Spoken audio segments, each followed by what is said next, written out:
বিসমিল্লাহির রহমানির রহিম। আজকে হচ্ছে 1 জুন 2025।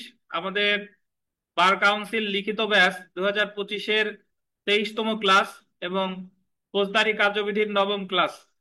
তো আমরা আহ ফৌজদারি কার্যবিধির সাজেশনটা যদি একটু ধরেন, যে এখানে আমরা কি কি পড়েছি আমরা একটু দেখি। ফৌজদারি কার্যবিধির সাজেশন থেকে যদি আমরা একটু দেখি, 1 নাম্বার পড়েছি আমরা বাংলাদেশে কয় শ্রেণী ফৌজদারি আদালত আছে, এটা পড়ছি। তারপরে 2 নাম্বার পড়ছি নাকি, ফৌজদারি মোটামুটি আমরা সিরিয়ালেই পড়ছি। এটা কোনোটা মানে সিরিয়াল ব্রেক হয় নাই। তো আমরা যে পর্যন্ত পড়ছি সেটা হলো 14 নাম্বার পর্যন্ত, 15 নাম্বার পর্যন্ত পড়া হয়েছে নাকি। তো আজকে হচ্ছে আমরা 16 নাম্বার থেকে শুরু করব। তো 16 নাম্বার প্রশ্নটা দেখেন, যে একজন আসামির বিরুদ্ধে গ্রেফতারি পরোয়ানা জারির পর যদি তাকে গ্রেফতার করা না যায় বা সে যদি স্বেচ্ছায় উপস্থিত না হয়, তাহলে তার বিচারের জন্য কি কি পদক্ষেপ নিতে হবে। বা আন্ডারলাইন করবেন আসামির অনুপস্থিতিতে বিচার, বা এইভাবে আসতে পারে যে ট্রায়াল ইন অ্যাবসেন্সিয়া কি।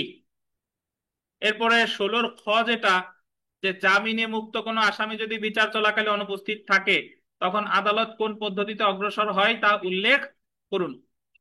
আচ্ছা সুজন, আপনি একটু আশেপাশের জনেরটা একটু লক্ষ্য করেন। আচ্ছা, তো তাহলে প্রথমে আমাদের যে প্রশ্নটা 16 নাম্বার আজকে শুরু করতে যাচ্ছি, 16-র যে একজন আসামির বিরুদ্ধে গ্রেফতারি পরোয়ানা জারির পর যদি তাকে গ্রেফতার করা না যায় বা সে যদি স্বেচ্ছায় উপস্থিত না হয়, তাহলে তার বিচারের জন্য কি কি পদক্ষেপ নিতে হবে। আচ্ছা, যখন আপনার একটা ফৌজদারি মামলা কোর্টেও করা যায়, একটা ফৌজদারি মামলা থানায় করা যায়। এখন ফৌজদারি মামলা যখন থানায় করেন, থানায় কখনো এটার নাম হয় এফআইআর বা পুলিশ স্টেশন কেস, পরবর্তীতে হয় জিআর কেস, বা থানায় আমল অযোগ্য অপরাধের তথ্য দিলে সেটা হয় হলো নন জিআর কেস।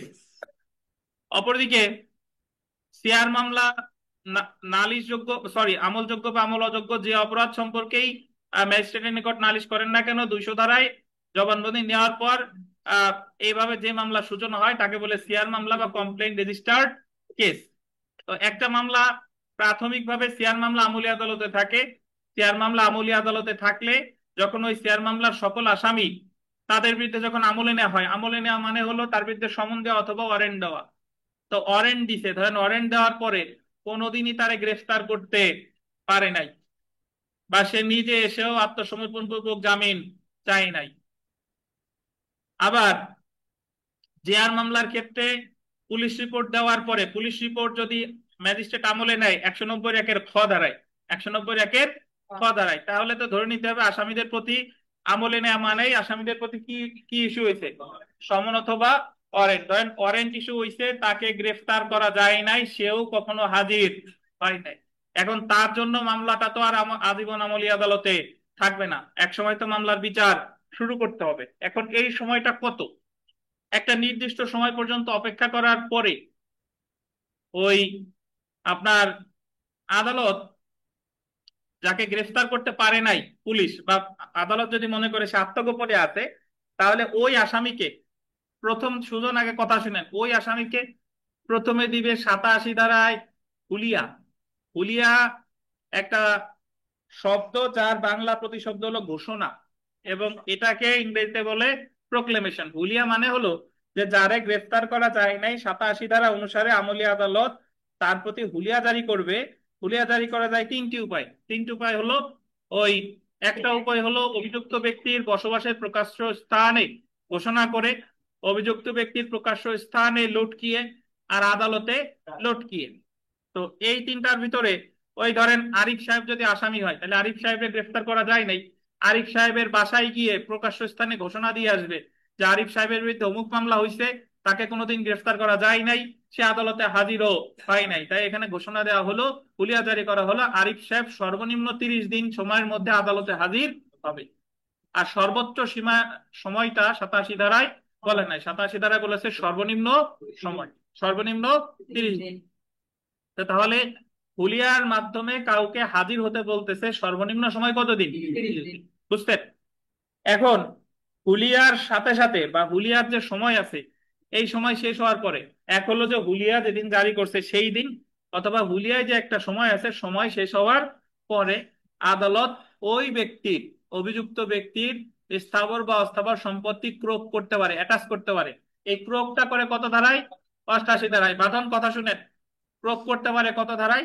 88 ধারায়। এই স্থাবর বা অস্থাবর সম্পত্তি ক্রোক করতে পারে, তাহলে আমরা বলতে পারি হুলিয়ার সাথে সাথেও পারে, আবার হুলিয়া নির্ধারিত সময় শেষ হয়ে যাওয়ার পরেও পারে। বুঝতে পারছেন? ধরেন হুলিয়া জারি করছে, আসে নাই, ক্রোক করছে, আসে নাই, তাহলে সর্বশেষ যে ধারাটা অনুসরণ করবে সেটা হলো ফৌজদারি কার্যবিধির 339 বি বা 339 খ। সেখানে বলা আছে ট্রায়াল ইন অ্যাবসেন্সিয়া। ওই ধারাতেই বলা আছে যে যে ব্যক্তিকে গ্রেফতার করা যায় নাই, প্রথমে তার বিরুদ্ধে 87 ধারা পদক্ষেপ নেওয়া হবে, তারপরে 88 ধারার পদক্ষেপ নেওয়া হবে। 87 88-র মধ্যে যদি সে না আসে, তারপরে 339-এর খতে বলছে যে তাকে সর্বশেষ আর একটা সুযোগ দেওয়া হবে। সেই সুযোগটা হলো বহুল প্রচারিত বাংলা জাতীয় দৈনিক, সর্বনিম্ন কয়টা? 2টা। ওখানে তাকে বিজ্ঞপ্তি দিবে যে আপনি এত সময়ের মধ্যে হাজির হবেন, অমুক সময়। এই সময়টা কত সেটা 339 বিতে বলে না, এটা হলো আদালত নির্ধারিত সময়। এই সময়ের মধ্যেও যদি সে হাজির না হয়, তখন তার আর প্রয়োজন নাই, তার অনুপস্থিতিতেই বিচার শুরু হয়ে যাবে। অর্থাৎ তার অনুপস্থিতিতে চার্জ গঠন হবে, সাক্ষ্য গ্রহণ হবে, তারপরে ওই যে 342 তো তার সে আর নাই, এরপর আর্গুমেন্টও নাই, তাহলে সরাসরি কি দিয়ে দিবে? রায় দিয়ে দিবে। বুঝতে পারছেন? তাহলে এখানে আমাদের মোট 3টা ধারা লেখা লাগবে। যে এই যে যে প্রশ্নটা, একজন আসামির বিরুদ্ধে গ্রেফতারি পরোয়ানা জারির পর যদি তাকে গ্রেফতার করা না যায়, তাহলে স্বেচ্ছায় উপস্থিত না হয়, তাহলে তার বিচারের জন্য কি কি পদক্ষেপ নিতে পারে? 87 ধারা, 88 ধারা, আর 339 কত বলেন? বি। 339 বি। তো এখন আর একটা তথ্য দিয়ে আমরা পড়াটা শুরু করতেছি, সেটা হলো যে এই ট্রায়াল ইন অ্যাবসেন্সিয়া যে বিষয়টা, এটা শুধুমাত্র তার ক্ষেত্রেই প্রযোজ্য, এটা শুধুমাত্র তার ক্ষেত্রেই প্রযোজ্য যারে কোনোদিন গ্রেফতার করা যায় নাই। যদি কোনো ব্যক্তি কোনো মামলায় আদালতে একবার হাজির হয়, আদালতে একবার হাজির হয় বা একবার জামিন নেয়, জামিন নেওয়ার পরে ধরেন সে ভারত চলে গেছে, জামিন নেওয়ার পরে সে ইতালি চলে গেছে, জামিন নেওয়ার পরে সে উগান্ডা চলে গেছে, তাহলে তার ক্ষেত্রে কিন্তু 339 বি এর বিধান অনুসরণ করা হবে না। বুঝছেন? তাহলে ট্রায়াল ইন অ্যাবসেন্সিয়ার এই যে যে বিধানটা, এটা শুধুমাত্র কার ক্ষেত্রে প্রযোজ্য? যে কোনোদিন হাজির হয় নাই বা যারা কোনোদিন গ্রেফতার করা যায় নাই। বাট যদি কেউ জামিন নিয়ে পরবর্তীতে চলে যায়, তার ক্ষেত্রে কিন্তু 339 বি এর বিধান প্রযোজ্য না। এবং জামিন নিয়ে যদি কেউ চলে যায় এবং তার ক্ষেত্রে যদি 339 বি এর বিধান অনুসরণ করে আদালত, তাহলে আদালত এটা আইনের ব্যত্যয় ঘটায় তার বিরুদ্ধে বেআইনি কিছু করেছে বলে বিবেচিত হবে। বুঝতে পারছেন? তাহলে অ্যাটলিস্ট জামিন নিয়ে যাইয়েন, মানে জামিন নিয়ে গেলে হবে কি, সম্পত্তি টম্পত্তি আর ক্রোক ট্রোক করলো না, কিন্তু একেবারে হাজির না হয়ে যদি চলে যান, তাহলে কিন্তু সহায় সম্পত্তি ক্রোক হওয়ার আশঙ্কা আছে। তো আমরা সরাসরি ইনশাল্লাহ উত্তরে চলে যাই, আসেন।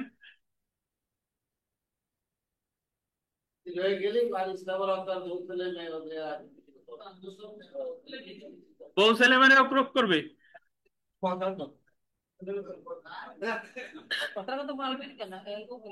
ফালতু কথা বাদ দেন। এই, আবার আর একজন বলতেছে যে জজ মেনে নেবে, একজন বলতেছে যে বউ ছেলে মেয়ে, পাশের জন বলতেছে যে জজ কি মেনে নেবে? তার আরিফ হলো আরিফ ভাই হলো বোর প্রচারক মায়া, এই জন্যই কয় বলে। আচ্ছা, থামেন, দেখেন, তাহলে আমরা উত্তরে চলে আসি। আসামির অনুপস্থিতিতে বিচার বা ট্রায়াল ইন অ্যাবসেন্সিয়া। ফৌজদারি কার্যবিধি 339 খ ধারায় আসামির অনুপস্থিতিতে বিচার সম্পর্কে আলোচনা করা হয়েছে। বানানটা বিশেষভাবে দেখেন, ট্রায়াল ইন অ্যাবসেন্সিয়া। আসামির অনুপস্থিতিতে বিচারের ক্ষেত্রে আদালত সর্বপ্রথম ফৌজদারি কার্যবিধি 87 ও 88 ধারার বিধান পালন করবে। কত কত ধারা? 87 ও 88 ধারা। ফৌজদারি কার্যবিধি 87 ধারা অনুসারে আদালতে হাজির হওয়ার জন্য যার বিরুদ্ধে আদালত পরোয়ানা জারি করেছে সে ব্যক্তি পলাতক রয়েছে, আন্ডারলাইন করেন, পলাতক রয়েছে বা আত্মগোপনে রয়েছে বলে বিশ্বাস করলে তখন আদালত তাকে একটি নির্দিষ্ট দিনে নির্দিষ্ট সময় আন্ডারলাইন করবেন, যা কতদিনের কম নয়, 30 দিনের কম নয়, হাজির হওয়ার জন্য লিখিত নির্দেশ, লিখিত শব্দটা বললেন, লিখিত নির্দেশ দিয়ে হুলিয়া জারি করতে পারে। তাহলে হুলিয়াটা সর্বদাই হবে রিটেন, হুলিয়াটা কি হবে? লিখিত। তারপরে দেখেন, উক্ত ব্যক্তি যেখানে বাস করে সেখানে প্রকাশ্যে পাঠ করে, প্রকাশ্যে পাঠ করে বলছি না, প্রকাশ্যে কি পাঠ করে তার বাসস্থানের স্থানে লটকিয়ে এবং এর এক কপি আদালতের প্রকাশ্য স্থানে ঝুলিয়া হুলিয়া জারি করতে হবে। ঝুলিয়া হুলিয়া জারি করতে হবে, বুঝতে পারছেন? আচ্ছা, তাহলে এখানে এত স্পেসিফিক না হইলেও সমস্যা নাই। এটা হলো রিটেনের সময় আমরা বহুবার পড়ছি যে হুলিয়া জারি করা যায় কয়টি উপায়, 3টি উপায়, সরি এমসিকিউর সময়। তো তাহলে 87 ধারার বিধানটা আপনি যদি বুঝেন তাহলে মুখস্থ করার কোনো প্রয়োজন নাই, আপনি যা বুঝেন সেটা নিজের ভাষায় 87 দিয়ে লিখবেন। হুলিয়া তাহলে কি হবে? লিখিত। হুলিয়ার সর্বনিম্ন সময় কত? 30 30 দিন। দিন হুলিয়া কয়টি উপায়ে? 3টি উপায়, জি। এরপরে দেখেন, তারপরেও যদি অভিযুক্ত হাজির না হয় তাহলে 88 ধারা অনুসারে অভিযুক্ত ব্যক্তির স্থাবর ও অস্থাবর সম্পত্তি ক্রোকের আদেশ দিতে পারে। বুঝছেন? স্থাবর বা অস্থাবর বা উভয়, এটা বললে ভালো হয়, স্থাবর বা অস্থাবর বা উভয়, বা এটা লিখলেও লিখিততে সমস্যা নাই। বা এবং নিয়ে ঝামেলা বাদে প্রিলিতে, লিখিততে সমস্যা নাই। আচ্ছা, এখন একটা কথা আমি বলে রাখি যে হুলিয়ার সাথে সাথেও প্রয়োগ করতে পারে, আবার ও হুলিয়ার সময় শেষ হয়ে যাওয়ার পরেও কি প্রয়োগ করতে পারে। কি করবে এটা আদালতের বিবেচনামূলক ক্ষমতা। এবং এখানে যে তথ্যগুলো নাই বাট আমরা প্রিলিতে পড়ছিলাম, সেই তথ্যগুলো আপনাদের একটু মনে করাই দিই। সেই তথ্যগুলো হলো যে ক্রোক যদি করে, তৃতীয় কোনো ব্যক্তির সম্পত্তি যদি ক্রোক করে, ধরেন আসামি হলো আরিফ কিন্তু ক্রোক করা হয়েছে রুবেলের সম্পত্তি, তাহলে রুবেল তো এই মামলার আসামি না, তাহলে তৃতীয় কোনো ব্যক্তির সম্পত্তি যদি ক্রোক করা হয় তাহলে রুবেলের প্রতিকার হচ্ছে ওই যে আদালত ক্রোক করেছে সেই আদালতে 6 মাসের মধ্যে আবেদন করা যে আমি আসামি না, আমার সম্পত্তি ক্রোক করেছে। করলে তাহলে আদালত যদি রুবেলের যুক্তিতে সন্তুষ্ট হয়ে রুবেলের প্রকৃত সম্পত্তি ফেরত দিলে তো দিল, আর যদি না দেয় তাহলে রুবেলের পরবর্তী প্রতিকার হচ্ছে 1 বছরের মধ্যে সত্যের মামলা করা, কোথায়? দেওয়ানি আদালতে। বুঝতেন? তাহলে তৃতীয় ব্যক্তির সম্পত্তি ক্রোক হলে সে আবেদন করবে কতদিনের মধ্যে? 6 মাসের 6 মাস। মধ্যে। কোন আদালতে? যে আদালত প্রয়োগ করছে সে প্রয়োগ করছে আদালত। সে সেই আদালত। আদালত যদি সম্পত্তি না দেয় তাহলে প্রতিকার কি? সত্য ঘোষণার মামলা এক করা দেওয়ানি আদালতে। কত বছরের মধ্যে? এক 1 বছর। বুঝছেন? আচ্ছা, এখন আর একটা কথা, আমাদের এই প্রশ্নের অংশ না বাট একটু জানাই রাখি, যার সম্পত্তি ক্রোক করছে তার তো যৌক্তিক কারণ হতে পারে, মানে সবসময় যে সে পরোয়ানা অমান্য করছে বিষয়টা তা না। ধরেন সে চিকিৎসা নিতে ভারত গেছিল, এখন যে কোনো কারণে হোক সে আর ফিরতে পারে নাই, তো তখন সে তার প্রতিকার হলো 88 ধারায়, তখন তার প্রতিকার হলো 88 ধারায় রিভিশন করা, সরাসরি ক্রোকের আদেশের বিরুদ্ধে কি করা? রিভিশন করা, অথবা 89 ধারায় ওই সম্পত্তি পুনরুদ্ধারের আবেদন করা। 89 ধারায় পুনরুদ্ধারের আবেদন যদি করে এবং সেই আবেদন যদি আবার কি হয়, না মঞ্জুর হয়, তাহলে তার প্রতিকার হলো 405 ধারায় আপিল। ধরেন আরিফ সাহেব ওই ভারত গেছিল ট্রিটমেন্ট নিতে, এখন ওনার যে প্রতিবেশী ওনার বিরুদ্ধে ওই মুহূর্তে ফৌজদারি মামলা করে দিছে, করার পর ওয়ারেন্টও ইস্যু হয়েছে, ওয়ারেন্ট ইস্যু হওয়ার পর আরিফ তো আর জানে না, আরিফ তো ওই বিদেশে চিকিৎসা নিচ্ছে। কারণ আরিফ সাহেব দেশে এসে দেখলো যে ওনার সহায় সম্পত্তি সব ক্রোক হয়ে গেছে, তাহলে আরিফ সাহেবের প্রতিকার এই ক্রোককৃত আদেশের বিরুদ্ধে সরাসরি রিভিশন করা, অথবা ওই আদালতে আবেদন করা প্রকৃত সম্পত্তি পুনরুদ্ধারের জন্য কত বছরের মধ্যে? 2 বছরের মধ্যে। তো আরিফ সাহেব পুনরুদ্ধারে আবেদন করার পর কারণ দর্শালো যে আমার সহায় সম্পত্তি ফেরত দেন, আমি ভারতে ট্রিটমেন্টের জন্য গেছিলাম, এই যে কাগজপত্র চিকিৎসা সংক্রান্ত এই যে ভিসার কপি, বাট আদালতের মন গলে নাই, আদালত ওনার আবেদন নামঞ্জুর করে দিয়েছে। তাহলে সেই ক্ষেত্রে আরিফ সাহেবের প্রতিকার হলো 89 ধারায় নামঞ্জুরকৃত আদেশের বিরুদ্ধে আপিল করা। ফৌজদারি কার্যবিধি কত ধারায়? 405 ধারা, 405। আর ওনার সহায় সম্পত্তি যদি আদালত ওনার ব্যাখ্যায় সন্তুষ্ট হইয়া যে না আরিফ সাহেবের বউ ছেলে মেয়ের যে ক্রোক করা হয়েছে এটা ক্রোক করা উচিত হয় নাই, তাহলে আরিফ সাহেবের বউ ছেলে মেয়েরে ক্রোক করছিল এটা আরিফ সাহেবরে ফেরত দিয়ে দিছে। ফেরত দিয়ে দিলে তাহলে সংক্ষুব্ধ হয়েছে বাদী যে আমি সোলাটিয়াম পাইছিলাম আবার আমার কাছ থেকে নিয়ে গেছে, তাহলে সংক্ষুব্ধ বাদী 89 ধারার আবেদন যদি মঞ্জুর হয়, তাহলে সংক্ষুব্ধ বাদীর প্রতিকার হচ্ছে কি? রিভিশন।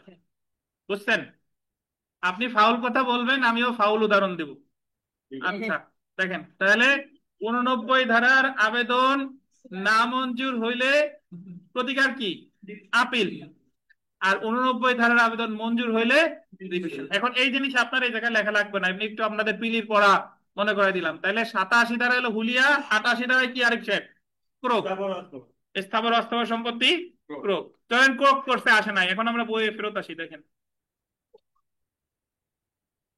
ফৌজদারি কার্যবিধি 339 খ ধারা অনুসারে 87 ও 88 ধারার বিধান প্রতিপালন করার পরেও আদালত যদি বিশ্বাস করার কারণ থাকে যে অভিযুক্ত ব্যক্তি পলায়ন করেছে বা নিজেকে আত্মগোপন করেছে, যেন তাকে গ্রেফতার করা না যায় বা বিচারের জন্য হাজির করা না যায় এবং তাকে গ্রেফতার করার মতো কোনো সম্ভাবনাও নাই, সেই ক্ষেত্রে আদালত উক্ত অভিযুক্তকে হাজির হওয়ার জন্য গোল্ডেন সর্বনিম্ন 2টি বহুল প্রচারিত বাংলা জাতীয় দৈনিকে বিজ্ঞপ্তি প্রকাশ করবে। উক্ত বিজ্ঞপ্তিতে উল্লেখ বহুল প্রচারিত বাংলা জাতীয় দৈনিক, স্থানীয় দৈনিক দিলে কিন্তু হবে না। আনারুল হক সাহেবের কি জাতীয় দৈনিক নাকি? কিন্তু আপনারটা কি বহুল প্রচারিত? না, বহুল প্রচারিত না। দেখেন, আচ্ছা, উক্ত বিজ্ঞপ্তিতে উল্লেখিত সময়ের মধ্যে আদালতে হাজির হওয়ার জন্য নির্দেশ দিবেন। যদি অভিযুক্ত এমন নির্দেশনা মানতে ব্যর্থ হয়, তাহলে অভিযুক্ত ব্যক্তির অনুপস্থিতিতে বিচার হবে। বুঝতে পারছেন? তাহলে অভিযুক্ত ব্যক্তির অনুপস্থিতিতে বিচারে কিন্তু সাথে সাথে হবে না। মোট কয়টা বিধান অনুসরণ করতেছে? 87 ধারা, 88 ধারা, এরপর বহুল প্রচারিত বাংলা জাতীয় দৈনিক। সর্বনিম্ন কয়টা? 2টা। সর্বনিম্ন 2টা। দৈনিক কয়টা? পত্রিকা কয়টা? 2টা। হ্যাঁ, আমি তো দৈনিকের কথা বলছি। দেখেন, তবে এখানে বিশেষভাবে উল্লেখ্য যে ফৌজদারি কার্যবিধির 339 খ-এর 2 ধারা অনুযায়ী যে আসামিকে হাজির করা হয়েছে বা যে আসামি জামিনে আন্ডারলাইন করে মুক্তি পেয়েছে, সে মানে উক্ত আসামি পলায়ন করলে বা হাজির হতে ব্যর্থ হলে তার ক্ষেত্রে অনুপস্থিতিতে বিচার করার সাধারণ নিয়ম প্রযোজ্য হবে না। বুঝলেন কিনা? মানে যে একবার হাজির হয়েছে, যে একবার কি জামিন নিতে, তার ক্ষেত্রে কিন্তু এই 87, 88 বা 339B এর যে বিধানাবলী আছে এগুলা প্রযোজ্য হবে না। আরিফ সাহেব, স্যার। তাহলে এই প্রশ্ন আসলে বুঝতে পারবেন, লিখতে পারবেন? জি স্যার। আড়াইটে ছিল রুবেল, তার মোটরসাইকেলে চলে আপনার, আমি আবার বলে দিই, আপনার যে জ্ঞান ট্যান আছে যে লেখা, ওই লেখা লিখলি পাস করবেন, বাট শর্ত একটা, যে ভাষা অক্ষর এখনো ঠিক করেন নাই। আজকে 1 তারিখ, 28 তারিখে পরীক্ষা, যাইতে একদিন লাগবে। এগুলোও যদি বাদ দেন, এখনো আমাদের হাতে 25 দিন লিস্ট আছে। এই 25 দিনও ইচ্ছা করলে হাতের লেখা যতটুকু আছে উন্নতি করা সম্ভব। আপনার কিন্তু হাতের লেখার জন্য আপনি ধরা খাওয়ার সম্ভাবনা আছে। আচ্ছা, দেখেন,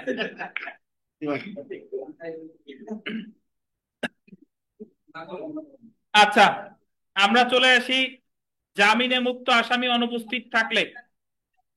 জামিনে মুক্ত আসামি অনুপস্থিত থাকলে ফৌজদারি কার্যবিধির 339 খ ধারা অনুযায়ী যে আসামিকে হাজির করা হয়েছে বা যে আসামি জামিনে মুক্তি পেয়েছে, উক্ত আসামি পলায়ন করলে বা হাজির হতে ব্যর্থ হলে তার ক্ষেত্রে অনুপস্থিতিতে বিচার করার সাধারণ নিয়ম প্রযোজ্য হবে না। বুঝছেন? এটা তো অলরেডি আমরা একবার করছি। যদি হাজির হওয়ার পর বা জামিনে যাওয়ার পর আসামি পলাতক হয় বা হাজির না হয়, তবে আদালত যদি আসামির অনুপস্থিতিতে বিচার পদ্ধতি অনুসরণ করে, তবে উক্ত বিচার অবৈধ হবে। মানে হলো, একজন আসামি একবার জামিন পাইছিল, পাওয়ার পরে অনেক আসামি বিদেশে চলে যায়, অনেক আসামি আর হাজির হয় না। তা সেই ক্ষেত্রে কিন্তু এই 87, 88 বা 339 খ-এর বিধান অনুসরণ করা যাবে না। বুঝছেন? সেই ক্ষেত্রে যদি এই 87, 88, 89 ধারার বিধান অনুসরণ করে, তাহলে সেই বিচার কি হবে? অবৈধ। কে সুবিধা পাইতেছে? সুবিধা পাইতেছে না তার ক্ষতি হইলো কোনটা?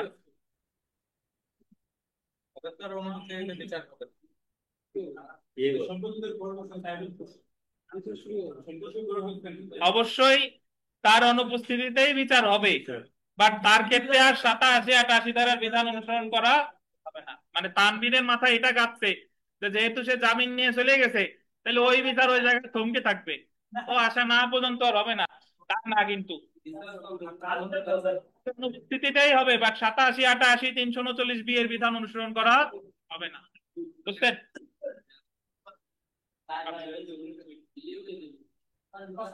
আচ্ছা, কথা বলেন না। বিচারিক নজির: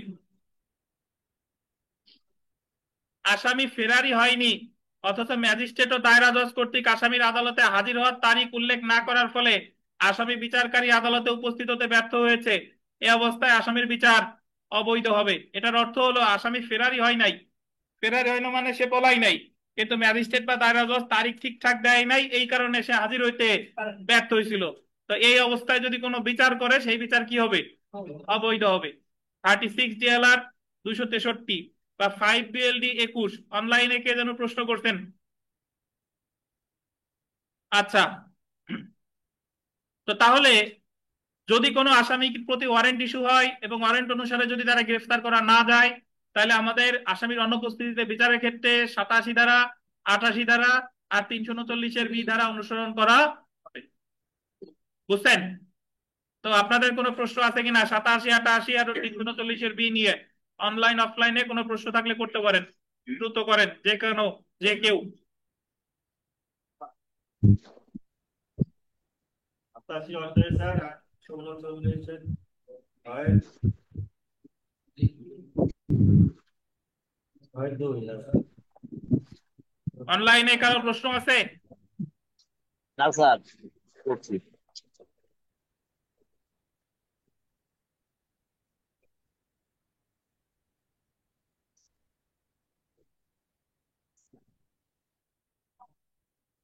আচ্ছা, আমরা 17 নম্বর প্রশ্নটা দেখি।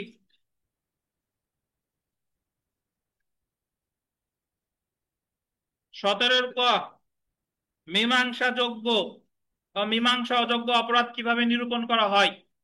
দণ্ডবিধিতে শাস্তিযোগ্য 7টি মীমাংসাযোগ্য অপরাধের উল্লেখ করুন। এই ধরনের প্রশ্ন আসার খুব বেশি সম্ভাবনা নাই, বাট তারপরেও জেনে রাখেন, আর আসলে কমন সেন্স দিয়ে নিজেই লিখতে পারবেন। মীমাংসা অযোগ্য অপরাধ মানে হলো যে মামলার ক্ষেত্রে, যে অপরাধের ক্ষেত্রে নিজেরা আপোষ মীমাংসা করতে পারে, টোটালি বিচার সম্পন্ন হওয়ার প্রয়োজন নাই।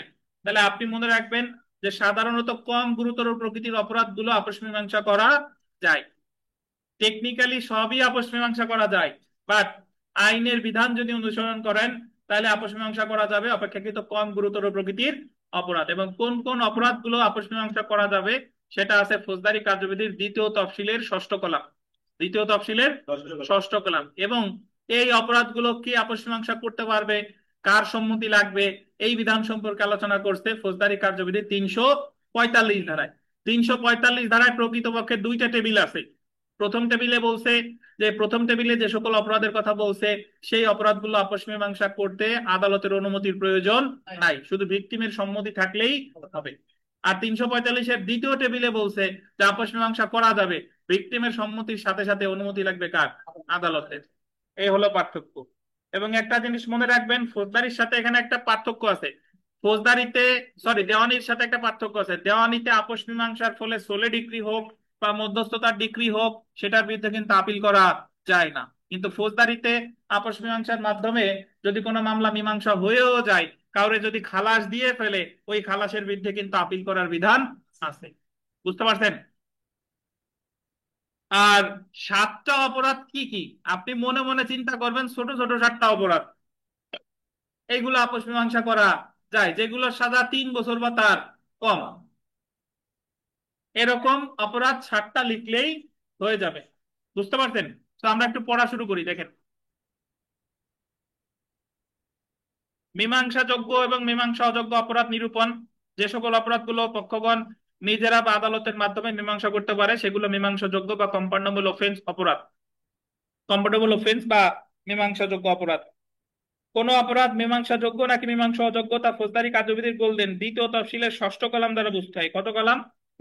2য় তফসিলের 6ষ্ঠ। অন্যদিকে কোন অপরাধ মীমাংসা যোগ্য নাকি মীমাংসা অযোগ্য তা ফৌজদারি কার্যবিধির 345 ধারা উল্লেখিত টেবিল অনুসারে নির্ধারণ করা যেতে পারে। আপনি আপোষ মীমাংসা সম্পর্কে যা জানেন সেই কথাটুকু লিখলেই হয়ে যাচ্ছে। 345-এর 1 ধারায় উল্লেখিত টেবিলে বর্ণিত অপরাধ সমূহ আদালতের বাইরে পক্ষগণ নিজেরা আপোষ মীমাংসা করতে পারে।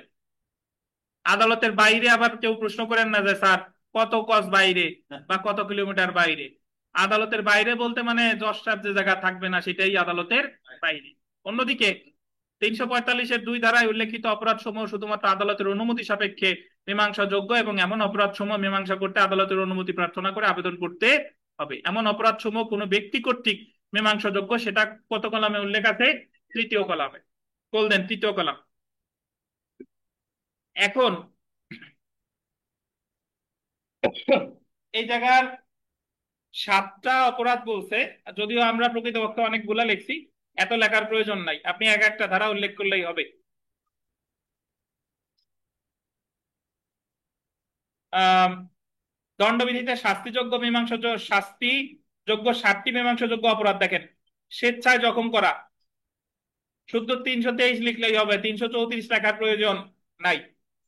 স্বেচ্ছায় জখম করা একটা, এর শাস্তি হলো মাত্র 1 বছর, এটা একটা আপস মীমাংসাযোগ্য অপরাধ।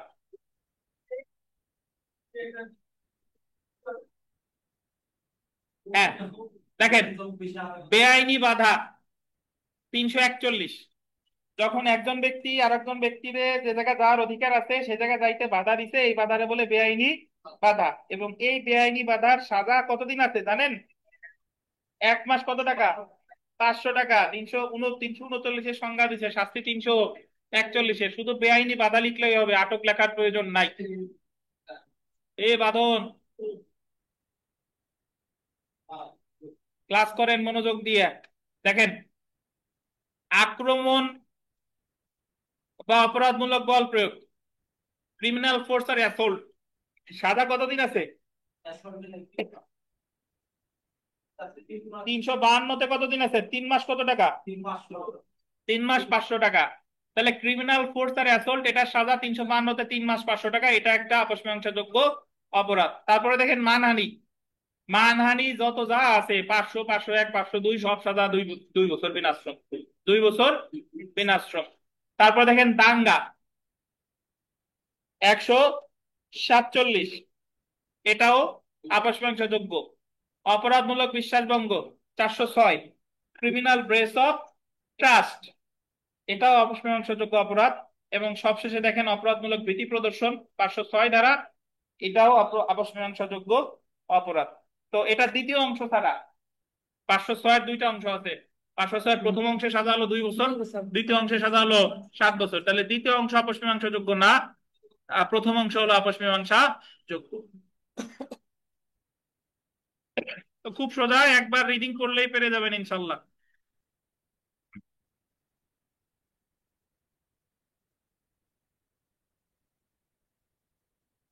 আচ্ছা, কারো প্রশ্ন আছে ভাই? অনলাইন অফলাইনে যারা আছেন, কোনো প্রশ্ন আছে? স্যার একটা প্রশ্ন ছিল স্যার। বলেন বলেন। স্যার এই যে মীমাংসার যুগে যে 7টা অপরাধ স্যার, আমি এই 3 বছরের কম যে কোনো 7টা দিনই তো হয়ে গেল স্যার। জি, ঠিক আছে। আপাতত তাই দিন। আর কোনো প্রশ্ন আছে কারো?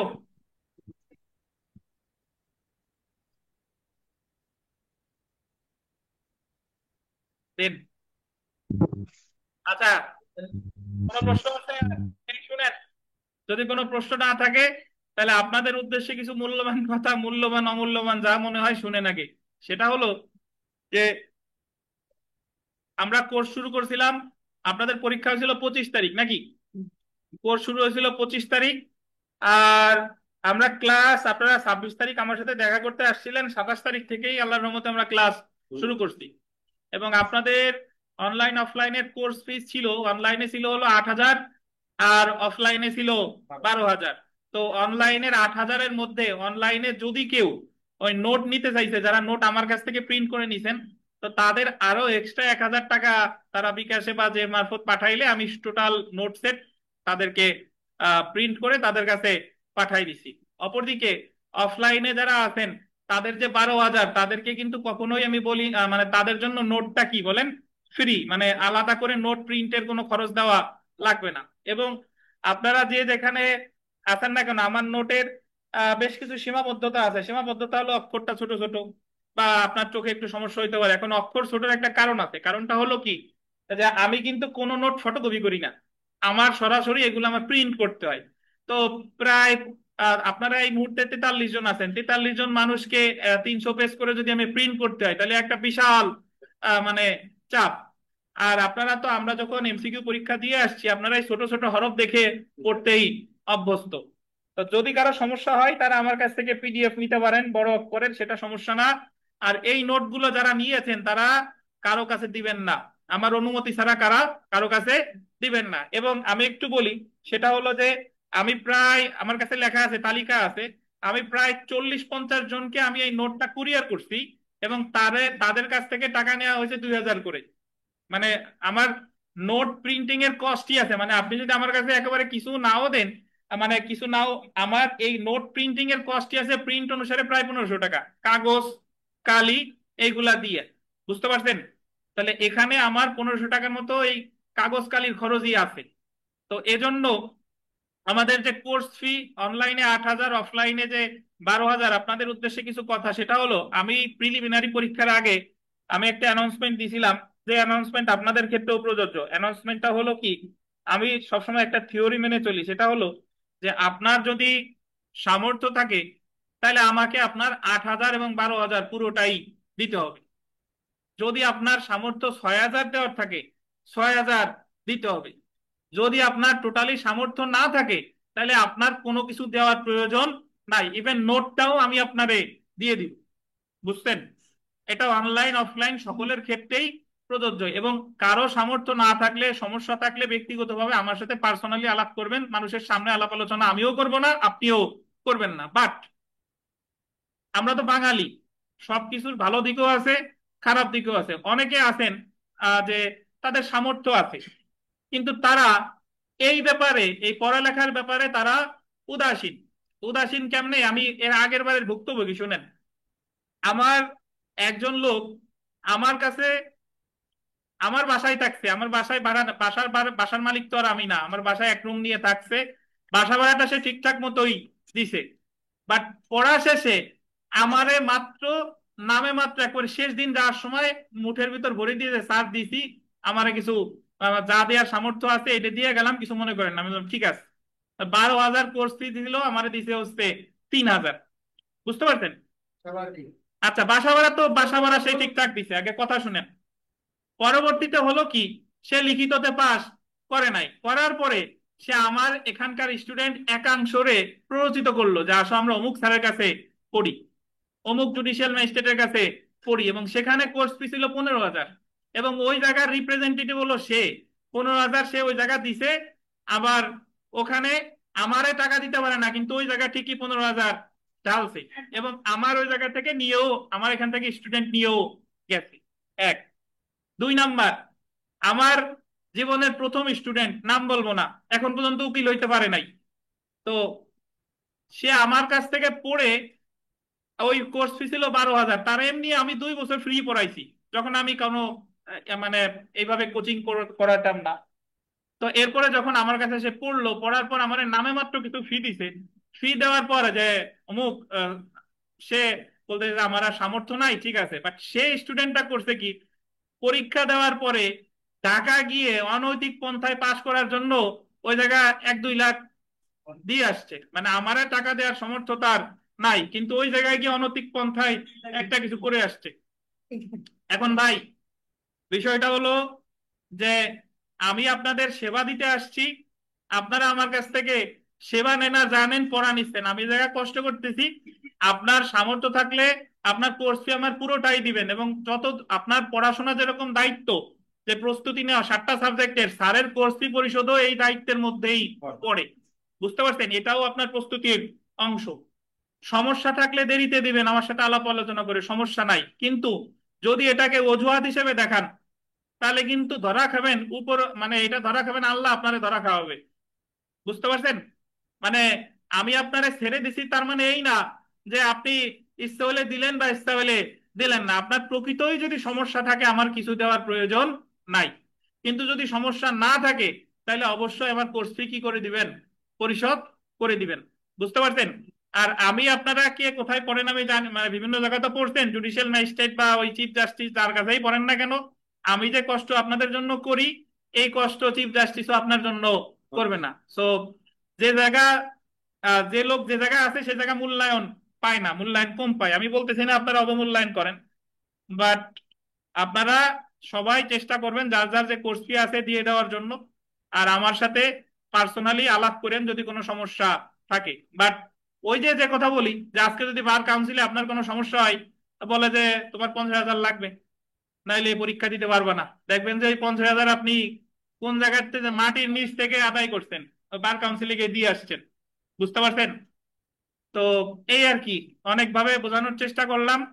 আর আমারে ওই দিয়েন, দেওয়ার পরে আবার পাশ করার পর আমার কাছ থেকে নিয়েন, সমস্যা নাই। আমি দিছি নিজে, আমার স্টুডেন্টেও দিছি, এবং এমন স্টুডেন্টে দিছি যে আমার কাছে রিটার্নে 1 টাকাও দেয় নাই, কিন্তু তারে আমার একটা ভালো অ্যামাউন্ট দেওয়া লাগছে। বুঝতে পারছেন? তো তো আপাতত আমারে দিয়েন, পাস করার পর আমার কাছ থেকে নিয়েন, সমস্যা নাই। আপনারা তো কথা বুঝেন না, দেখেন অনেক কথা আকার ইঙ্গিতে বুঝে নিতে হয়, এই আর কি। তো ঠিক আছে। ও আর একটা কথা বললাম, শুনেন, দেখবেন কি, অনলাইনে যারা আছেন অফলাইনে শুনেন ভাই, আপনি দেখবেন যে ভালো ছাত্র কখনো ভালো চাকরি অনেক সময় পাচ্ছে না, আবার যে ওই স্টুডেন্ট যে একেবারেই পড়ালেখা করতো না, সে দেখেন যে বড় অফিসার হয়েছে। জি বুঝতে স্যার, পারছেন? সঠিক। তো এজন্য এটা খালি ভালো পড়ালেখায় হয় না, সব দিক থেকে ক্লিক করা লাগে আপনার, পরিশ্রম প্লাস আল্লাহর রহমত। সো আপনি বেশি বুঝেন, উকিল হওয়ার পরে বুঝেন, উকিল হওয়ার আগে বুঝেন না। বুঝতে পারছেন? বেশি বোঝাটা শুরু করবেন উকিল হওয়ার পরে, উকিল হওয়ার আগে বেশি বুঝতে গেলে কিন্তু বোঝা হবে না। এবং আমার কাছে বেশ কয়েকজনের নজির আছে, আমি কোনো নাম উল্লেখ করি নাই। বেশি বুঝতে গেলে ধরা খাবেন, প্রিলি এক জিনিস, লিখিত আর এক জিনিস। এবং এখন পর্যন্ত যে কয়দিন আছে, যে যে গাছাড়া ভাব যা দিছেন, আজকে থেকে যদি ভালোভাবে চেষ্টা করেন, এখনো ইনশাল্লাহ সম্ভব। তো এজন্য যা বললাম আকার ইঙ্গিতে বুঝে নিয়ে আসেন, আমরা ক্লাস শুরু করি। অনলাইন অফলাইন যারা বকেয়া আছে দ্রুত পরিশোধ করার চেষ্টা করেন, সমস্যা থাকলে আমার সাথে আলাপ করেন। ধন্যবাদ। দেখেন, আমরা 18 নম্বর প্রশ্নে আসি। এটা বিবিআই, 18 নম্বর প্রশ্ন বিবিআই, এখান থেকে সমস্যামূলক প্রশ্ন আসে। দেখেন, অপর্যাপ্ত সাক্ষ্যের কারণে কোনো অভিযোগতে খালাস পেলে কি তাকে পুনরায় একই অভিযোগের জন্য বিচারের সম্মুখীন করা যায়? দ্বৈত বিপদ মতবাদটি, ডক্ট্রিন অফ ডাবল জিওপার্টি আলোচনা করুন। Doctrine of double jeopardy. Tanvir, গতদিন আমাদের পরীক্ষা হয়েছে সিপিসিআর সুনির্দিষ্ট প্রতিকার আইন, বলেন তো সিপিসিআর সুনির্দিষ্ট প্রতিকার আইনের কোন কোন জায়গায় এই ডাবল জিওপার্টি নীতিটা আছে?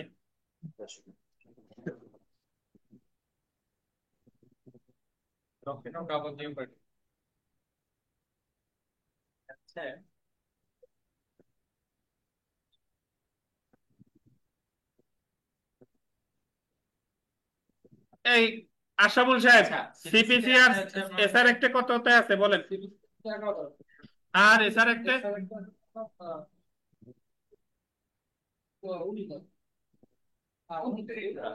29 দ্বারা। ভাই, ডাবল জিওপার্টি নীতি ফৌজদারিতে বলে, মানে একবার যদি কাউরে দণ্ড দেয়, একবার যদি কাউরে খালাস দেয়, তাহলে সেম অপরাধ নিয়ে তার বিরুদ্ধে আর দ্বিতীয়বার বিচার করা যাবে না। বুঝছেন? তবে এটা অব্যাহতির ক্ষেত্রে প্রযোজ্য না। যদি কাউরে অব্যাহতি দেওয়া হয়, তারে কিন্তু আবার সেম বিষয় নিয়ে তার বিরুদ্ধে মামলা করলে সেই ক্ষেত্রে কিন্তু 403 ধারার বিধান প্রযোজ্য হবে না। তো এখন আমাদের ফৌজদারি কার্যবিধিতে যে প্রশ্নটা সবচেয়ে এর আগে, মানে আপনাদের এই প্রবলেমেটিক প্রশ্ন বা এই এই এই জামানার আগে যে প্রশ্ন আসতো ফৌজদারিতে, সবচেয়ে বেশি যে প্রশ্নটা আসতো যে খালাস আর অব্যাহতি কি। ইভেন গতবারও আসছে যে খালাস অব্যাহতি কি। তো তাহলে আমরা বলতে পারি যে অব্যাহতির ক্ষেত্রে 403 ধারার বিধান প্রযোজ্য না, কিন্তু খালাসের ক্ষেত্রে 403 ধারার বিধান প্রযোজ্য, অথবা দণ্ডাদেশের ক্ষেত্রে 403 ধারার বিধান প্রযোজ্য। এখন কিভাবে, এখানে বেশ কয়েকটা উদাহরণ আমরা একটু মনে করি, শুনেন, যেগুলো আপনাদের প্রবলেমেটিক আকারে আসবে। কিভাবে, যে একজনকে, ধরেন সগীরকে হত্যা মামলায় খালাস দিছে, হত্যা মামলার বিচারে খালাস দিতে। পরে জানা গেল যে সে হত্যা যেদিন করে ওই সময় ওই জায়গায় সে দস্যুতাও করছে, কিন্তু দস্যুতার চার্জ তার বিরুদ্ধে প্রথম মামলায় ছিল না। তো বলেন তো, যে হত্যা মামলায় যে তারে খালাস দিল, এখন তার বিরুদ্ধে কি দস্যুতার বিচার করা যাবে কিনা? অবশ্যই অবশ্যই যাবে স্যার, অবশ্যই যাবে। যাবে। হত্যার উপাদান আর দস্যুতার উপাদান কিন্তু এক না, ভিন্ন দুইটা ভিন্ন। হিসাবে ভিন্ন অপরাধ। বুঝতে পারছেন? কিন্তু জি স্যার। যদি এরকম হয়, শুনেন, যে একজনকে খুনের বিচার করলো 302 ধারায়, কিন্তু সরি খুনের বিচার করে তার সাজা দিয়েছে নিন্দনীয় নরহত্যায়, কারণ ওই যে আসামি প্রমাণ করছে যে আমি নিন্দনীয় নরহত্যা করছি। তাহলে পরবর্তীতে যদি জানা যায় যে সে খুন করছে, তাহলে তার বিরুদ্ধে কি নতুন করে খুনের বিচার করা যাবে কিনা বলেন? খুনের বিচার করা যাবে না, কারণ দুইটা হচ্ছে একই প্রকৃতির অপরাধ। বুঝছেন? এখন আরো আরো এখানে বেশ কয়েকটা আরো এইভাবে উদাহরণ আছে, যে যে উদাহরণটা সবচেয়ে গুরুত্বপূর্ণ, যে একজন রে ধরেন আরিফ সাহেব একজনের গুরুতর জখম করছে, জখম করার পরে আরিফ সাহেবের বিরুদ্ধে 326-এর মামলা হয়েছে, 326 voluntarily causing grievous hurt with deadly weapon. 326-এর মামলা বিচার শেষে আরিফ সাহেবের সাজা দিছে 10 বছরের কারাদণ্ড, কিন্তু আরিফ সাহেবের সাজা দেওয়ার পরে ওই লোকটা মারা গেছে, যারে কোপাইছিল সে কি মারা গেছে। তাহলে এখন কি আরিফ সাহেবের বিরুদ্ধে হত্যা মামলা করা যাবে কিনা? হত্যা মামলা করা যাবে, জানেন? হত্যা অবশ্যই মামলা যাবে। করা যাবে। বুঝতে পারছেন? কিন্তু যদি 326-এর মামলা চলাকালীন সময়ে যদি মারা যেত, মামলা চলাকালীন সময়ে ওই লোকটা মারা গেছে, তাহলে চার্জ পরিবর্তন করে ওই জায়গায় চলে আসতো কত? 302 চার্জ করতে হবে। গণেশ বলেন, চার্জ পরিবর্তন করে কত দাঁড়ায়? 227-এ চার্জ পরিবর্তন করলে সংক্ষুব্ধ পক্ষের প্রতিকার কি? সংক্ষুব্ধ পক্ষের প্রতিকার রিভিশন। তা আমরা একটু পড়া শুরু করি, আসেন।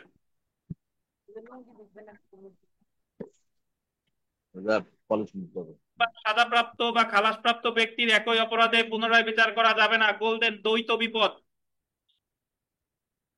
ফৌজদারি কার্যবিধি 403 ধারায় দ্বৈত বিপদ মতপাঠ্যে আলোচনা করা হয়েছে। 403 ধারায় এই নীতির মূল বিষয় হলো, একবার সাজাপ্রাপ্ত বা খালাসপ্রাপ্ত ব্যক্তিকে একই অপরাধে পুনরায় বিচার করা যাবে না। 403 ধারা আন্ডারলাইন করেন, এটা বিবিআই নেমো ডিবেট বিস ভেক্সারি নীতির উপর প্রতিষ্ঠিত, যার অর্থ হলো কোন ব্যক্তিকে দ্বিতীয়বারের জন্য বিচার করা যাবে না যার জন্য তাকে একবার চার্জে আনা হয়েছিল। তো এটা পরীক্ষায় ভাবে আসতে পারে যে নেমো ডিবেট বিস ভেক্সারি নীতিটি আলোচনা করুন, ফৌজদারি কার্যবিধির প্রাসঙ্গিক বিধান উল্লেখ করব, তাহলে উত্তর কি হবে বলেন? সেম উত্তর হবে। আচ্ছা, তো আমরা চলে আসি শর্ত সমূহ। ফৌজদারি কার্যবিধি 403 ধারায় উল্লেখিত গোল্ডেন দ্বৈত বিপদ নীতিটি প্রযোজ্য করতে হলে 3টি শর্ত অবশ্যই পূরণ করতে হবে। কি কি দেখি? অভিযুক্ত ব্যক্তির বিরুদ্ধে যে অপরাধে চার্জ করা হয়েছে তাকে সেই অপরাধের জন্য বিচার করা হয়েছে। মানে আপনার বিরুদ্ধে চার্জ গঠন করছিল চুরি, বিচারও সাজাও বিচার করছে কিসের? চুরি। উক্ত বিচার অবশ্যই আন্ডারলাইন করবেন, এখতিয়ার সম্পন্ন আদালত কর্তৃক হতে হবে। খুবই গুরুত্বপূর্ণ কথা, এখতিয়ার সম্পন্ন আদালত কর্তৃক হতে হবে। এখতিয়ার সম্পন্ন আদালত মানে হলো, যে ধরেন আমি যদি এইভাবে বলি যে দেওয়ানি মামলায় আপনি ক্ষতিপূরণ পাইছেন, এখন ফৌজদারি মামলা এসে যদি বলে যে ওনার একই বিষয় নিয়ে দেওয়ানি মামলা নিষ্পত্তি হয়ে গেছে, তাই ফৌজদারি মামলাটা 403 ধারায় বারিত হবে কিনা বলেন? হবে না। কেন হবে না? এক অবশ্যই সময় এখতিয়ার সম্পন্ন আদালত না। তারপরে দেখেন, বিচারে অবশ্যই আন্ডারলাইন করবেন খালাসের বা দণ্ডের আদেশ থাকতে হবে। তাহলে তার 403 ধারা যদি আপনি প্রযোজ্য করতে চান, তাহলে অবশ্যই সেখানে কি থাকতে হবে? খালাস অথবা দণ্ড। তো এখন আমরা দ্বৈত বিপদ নীতির কিছু শর্তে চলে আসি। দ্বৈত মতবাদের বিভিন্ন শর্ত সমূহ বিস্তারিতভাবে নিম্নে আলোচনা করা হলো। শর্ত সমূহ বিবিআই দেখেন। প্রথম শর্ত হলো অভিযুক্ত ব্যক্তির বিচার হতে হবে। চার্জের মাধ্যমে বিচার শুরু হয়, অর্থাৎ অভিযুক্ত ব্যক্তির বিরুদ্ধে বিচারিক আদালত আনুষ্ঠানিক চার্জ গঠন করবে এবং উক্ত চার্জ শুনানি করে মামলার গুণাগুণের ভিত্তিতে আদালত সিদ্ধান্ত দিবে। বলেন তো এই সিদ্ধান্তটা কি হবে? সিদ্ধান্তটা হবে খালাস অথবা দণ্ড। তারপরে চলে আসি 403 ধারায় দোবারা সাজার নীতি তথা পূর্ববর্তী খালাস বা পূর্ববর্তী দণ্ডনীতি প্রয়োগ করতে অভিযুক্তকে প্রমাণ করতে হবে যে কোন এখতিয়ার সম্পন্ন আদালত কর্তৃক তাকে বিচার করা হয়েছে, মানে তাকে বিচার করতে এখতিয়ার সম্পন্ন আদালত, এখতিয়ারবিহীন আদালত কর্তৃক বিচার শুরুতে বাতিল। এবং এই ক্ষেত্রে অভিযুক্ত যদি খালাসপ্রাপ্ত হয় সেই ক্ষেত্রে তাকে পুনরায় বিচারে বাধা নাই। যেমন কেমন, আমরা যেমন কি একটু পড়ি দেখেন, একজন সরকারি কর্মকর্তা যাকে কোনো আদালত দণ্ডিত করেছে তার বিরুদ্ধে উক্ত একই অপরাধের জন্য বিভাগীয় কার্যধারা গ্রহণে কোনো বাধা নাই। বিভাগীয় কার্যধারা বুঝেন? ধরেন একজন পুলিশ অফিসার, সে ওই মাদক দ্রব্য নিয়ে ধরা খাইছে, তো তার বিরুদ্ধে তো ফৌজদারি মামলা হবে, সাথে সাথে তার যে বিভাগীয় মামলাও কিন্তু একটা হয়। এখন ফৌজদারি মামলায় যদি তারা সাজা দিছে, ধরেন ফৌজদারি মামলায় তারে দণ্ড দিছে, এখন তার বিরুদ্ধে তো বিভাগীয় মামলায় বিচার অবশ্যই হবে। সে যদি ওই বিভাগীয় যে অ্যাডমিনিস্ট্রেটিভ ট্রাইব্যুনালে যে মামলা আছে ওই মামলায় গিয়ে যদি বলে যে ইওর অনার, ফৌজদারি আদালত তো আমার একবার সাজা দিয়ে দিছে, তো সেম বিষয় নিয়ে যেহেতু আমার একবার সাজা দিয়ে দিছে, তাহলে এই অ্যাডমিনিস্ট্রেটিভ ট্রাইব্যুনালের মামলা বিচারে কি হবে, বাড়িতে হবে, 403 ধারা অনুসারে বাড়িতে হবে। হবে কিনা বলেন? হবে না, কারণ দুইটা সময় এখতিয়ার সম্পন্ন আদালত না। বুঝছেন? আবার যদি অ্যাডমিনিস্ট্রেটিভ ট্রাইব্যুনালে কোনো দণ্ড বা খালাস আপনারে দেয়, সেই রায় কি ফৌজদারি আদালতে এনে দেখানো যাবে? দেখানো যাবে না, কারণ সরকারি কর্মকর্তার বিরুদ্ধে বিভাগীয় কার্যক্রম কোনো আদালত কর্তৃক বিচারিক কার্যক্রম নয়। তারপরে 3 নাম্বার শর্তে আমরা চলে আসি।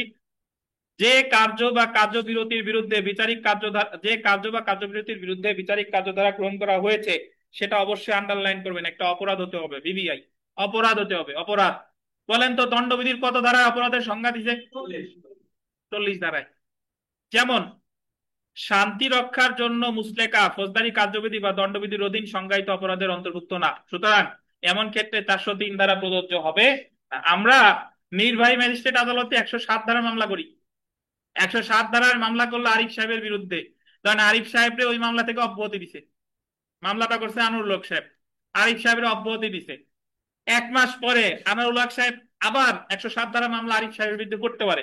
আরিফ সাহেব এসে যদি বলে যে ওনার সেম বিষয় নিয়ে একবার বিচার হয়ে গেছে, আমারে এই মামলার দায় হতে 403 ধারার বিধান অনুসারে অব্যাহতি দেওয়া হোক, বলেন তো দেবে কিনা? কেন দেবে না? কারণ শান্তি রক্ষা বা সদাচর এগুলা কিন্তু অপরাধ হিসেবে গণ্য হয় না।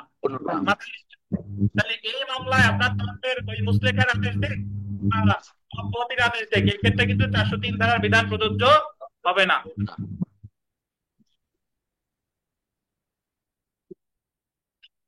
তারপরে আসেন 4 নাম্বারটা। 403 ধারায় দোবারা সাজা নীতি প্রয়োগ করে বিচার, দ্বিতীয় বিচার বাড়িত হবে যে ক্ষেত্রে অভিযুক্ত ব্যক্তি, আন্ডারলাইন করবেন, পূর্বে দণ্ডিত বা খালাসপ্রাপ্ত হয়েছে। সে পূর্বে কি পাইছে? হয় দণ্ড পাইছে অথবা খালাস পেয়েছে। এই ধারার অধীন খালাস বলতে আন্ডারলাইন করবেন 203 বা 204 ধারার অধীন নালিশ খারিজ বা 249 ধারায় মামলার প্রক্রিয়া বন্ধ করে অভিযুক্তকে মুক্তি দেওয়া বা অন্য কোনো কারণে আসামির অব্যাহতি খালাস বলে গণ্য হবে না। অব্যাহতি কখনো খালাস না, নালিশ খারিজ কখনো খালাস না। অর্থাৎ যদি কোনো ক্ষেত্রে নালিশ খারিজ করে, যদি কোনো ক্ষেত্রে কারো অব্যাহতি দেয়, যদি কোনো ক্ষেত্রে 249 ধারায় কারো মুক্তি দেয়, সেম বিষয় নিয়ে তার বিরুদ্ধে কিন্তু আবার মামলা করা যাবে। এক্ষেত্রে এটা বাধা হিসেবে গণ্য হবে না। বুঝছেন?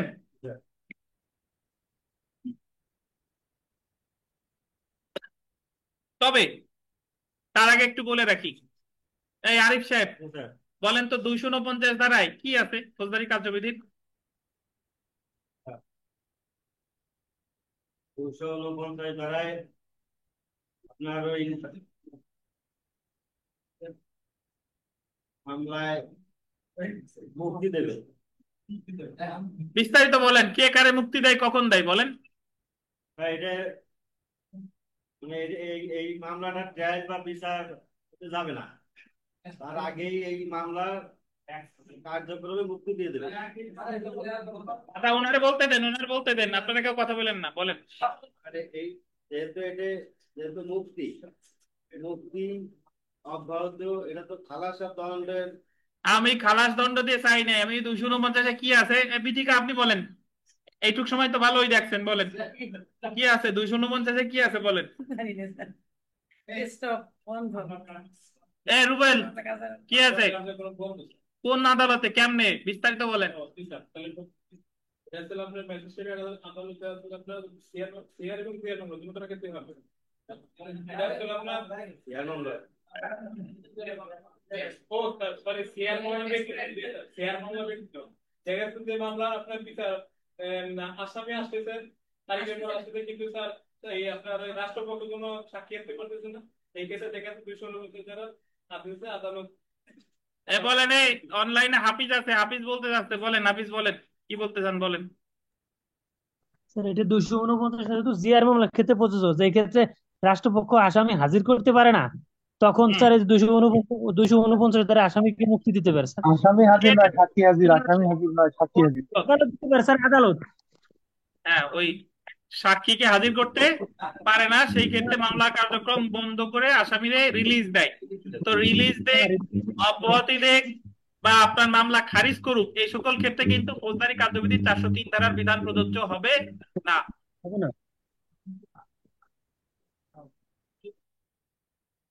আচ্ছা, তারপরে দেখেন, তবে 247 ধারায় নালিশকারী অনুপস্থিতির কারণে বা 248 ধারায় নালিশ প্রত্যাহারের কারণে খালাস দেওয়া হলে উক্ত ক্ষেত্রে 403 ধারা প্রযোজ্য হবে। আপনি মনে রাখবেন, খালাস যেভাবেই হোক না কেন, সেই ক্ষেত্রেই 403 ধারার বিধান প্রযোজ্য হবে। খালাস যদি ওই নালিশ প্রত্যাহারের কারণে হোক, অনুপস্থিতির কারণে হোক, বা অন্য যে কারণেই হোক, খালাস দিলেই কিন্তু প্রযোজ্য হবে। অর্থাৎ অভিযুক্তকে পুনরায় বিচার করা যাবে না। মাহমুদুল হাসান, বলেন কি প্রশ্ন। স্যার আমার প্রশ্ন না স্যার, ওই যে অনেকেই ক্যামেরা অন করে রাখছে স্যার, তাদের জন্য এই যে একটা ডিসপ্লের মধ্যে আসে থাকে, ওইটা বারে বারে সরানোরা করতে হয় তো। তার মধ্যে লতা আপু, তারপরে আরিফ রায়হান খান ভাই, এনারা আর কি, মানে ওনাদের দেখা যাচ্ছে লতা আপু শুয়ে আছে, ওবায়দুর রহমান, এনজি স্যার আমাদের গাইডে ওবায়দুল ভাই, পড়াশোনার সোহাগ ক্লাসের সরকার। মনোযোগ নষ্ট হয়ে যায় স্যার। মানে আপনাদের বিষয়টা আমি অনেকক্ষণ থেকেই মেসেজ দিচ্ছি, লতা আপা ক্যামেরা অন করে আছেন, মানে আপনারা একটু ক্যামেরাগুলো অফ করেন। স্যার, আচ্ছা, তার মানে আগে তো এমন হতো ওবায়দুর না স্যার। রহমান, আরিফ রায়হান খান ভাই। কৃতভুল, সরল বিশ্বাসে কৃত কোনো কাজ অপরাধ বলে গণ্য হবে না, ওনাদের উপর সরল বিশ্বাস দিয়ে দেন। আসেন, আমরা পড়া শুরু করি। 52 দ্বারা কাজ করে দিল। আচ্ছা, পরের পয়েন্টটা দেখি আমরা।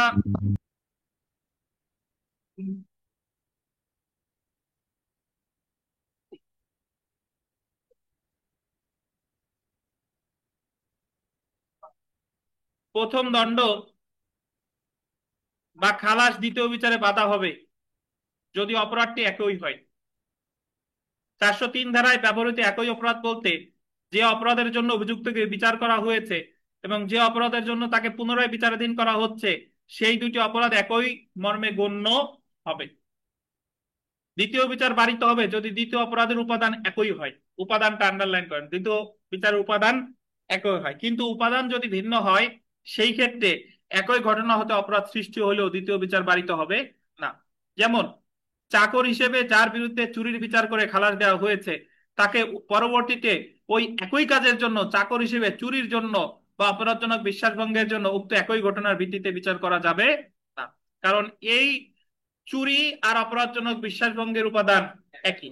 তো যদি ওই 236 ধারা আপনার মনে আছে কিনা, যদি ম্যাজিস্ট্রেটের শর্ত আদালতের সন্দেহ হয় যে সে কি চুরি করেছে, নাকি বিশ্বাসভঙ্গ করেছে, নাকি চোরাই মাল গ্রহণ করেছে, তাহলে সবগুলোই চার্জ গঠন করবে, অথবা যে কোনো একটাই একটাই চার্জ গঠন করে যখন সাজা দিয়ে দিবে বা খালাস দিয়ে দিবে, তাহলে বাকি যেগুলো নিয়ে সন্দেহ হয়েছিল ওইগুলো নিয়ে আর সেটা 403 ধারায় কি হবে, বাড়িতে হবে।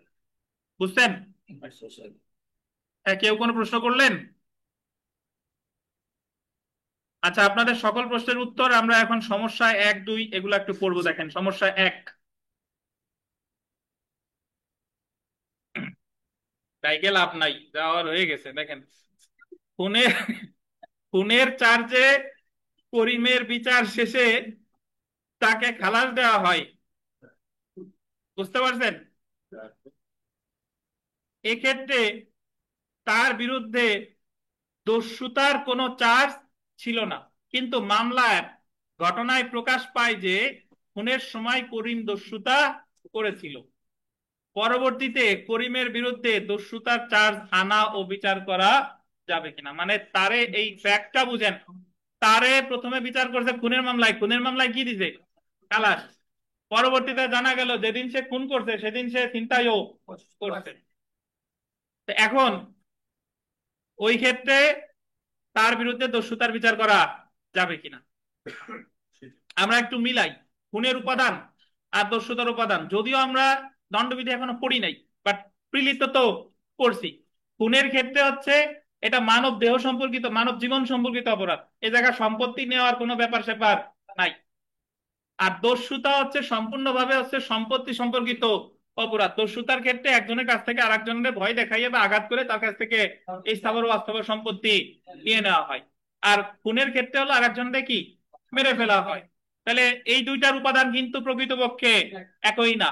তো খুনের অপরাধের বিচারে সে খালাস পেলেও তার বিরুদ্ধে দস্যুতার বিচার করা যেতে পারে। এখন আপনারা যারা এই 403-এর উপধারা আপনার মনে রাখার প্রয়োজন নাই, উপধারা আপনার জন্য মনে রাখা এই মুহূর্তে কষ্টকর। আপনি 403 ধারায় বলা হয়েছে এই ব্যাখ্যা দিয়ে বলবেন যে দেখা যাবে এখানে দেখতে হবে যে খুনের উপাদান আর দস্যুতার উপাদান এক কিনা। তাহলে খুন কিভাবে হয় এটা একটু বর্ণনা দিবেন, দস্যুতা কিভাবে হয় এটার একটু বর্ণনা দিবেন। বলবেন যে খুন হলো মানব জীবন সম্পর্কিত অপরাধ আর দস্যুতা হলো সম্পত্তি সম্পর্কিত অপরাধ। তো দুইটার উপাদান, দুইটা অপরাধের উপাদান কিন্তু একই না। এবং 403 ধারায় বলছে যে একই ঘটনার উপর ভিত্তি করে যদি ভিন্ন ভিন্ন অপরাধ হয়, উপাদান যদি ভিন্ন হয়, তাহলে এক অপরাধের বিচার করলেও পরবর্তীতে অপর অপরাধের বিচারের ক্ষেত্রে প্রথম অপরাধের বিচার কোনো বাধা হিসেবে গণ্য হবে না।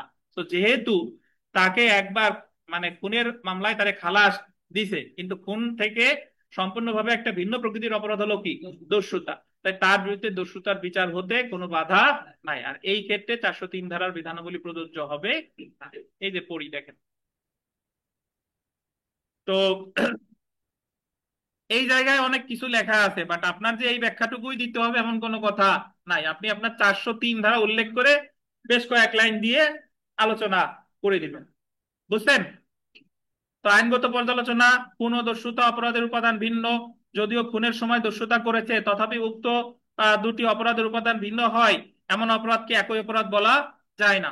এই কারণে দ্বিতীয় বিচার বারিত হবে না। খুন এবং দস্যুতা যেহেতু স্বতন্ত্র অপরাধ, সেহেতু কোন অপরাধ সংঘটিত হয়েছে এই মর্মে সন্দেহ করার কোনো সুযোগ নাই। দুইটার উপাদান যদি এক হতো তাহলে সন্দেহ সৃষ্টি হতো যে সে কি চুরি করেছে নাকি চোরাই মাল গ্রহণ করেছে, বুঝছেন? উপাদান যদি এক হতো সে কি নিন্দনীয় নরহত্যা করছে নাকি খুন করেছে। কিন্তু খুন আর দস্যুতা কিন্তু এরকম সন্দেহের কোনো সুযোগ নাই। অর্থাৎ 236 ধারায় বিকল্প চার্জ গঠনের কোনো সুযোগ নাই। আদালতের কাছে কখনোই সন্দেহ হবে না যে সে কি খুন করছে নাকি দস্যুতা করছে, এরকম সন্দেহ সুযোগ আছে নাই। তথা খুনের বিকল্প হিসেবে খুনের দস্যুতার চার্জ গঠন করার কোনো সুযোগ নেই। মানে খুনের বিকল্প হিসেবে পরের লাইনটা, এই খুনটা কেটে দেন, দস্যুতার চার্জ গঠন করার কোনো সুযোগ নেই। এছাড়া 237 ধারা অনুসারে এক অপরাধের জন্য চার্জ গঠন করে ভিন্ন অপরাধের জন্য শাস্তি দেওয়ার কোনো সুযোগ নাই। 237 মনে আছে আপনাদের কারো?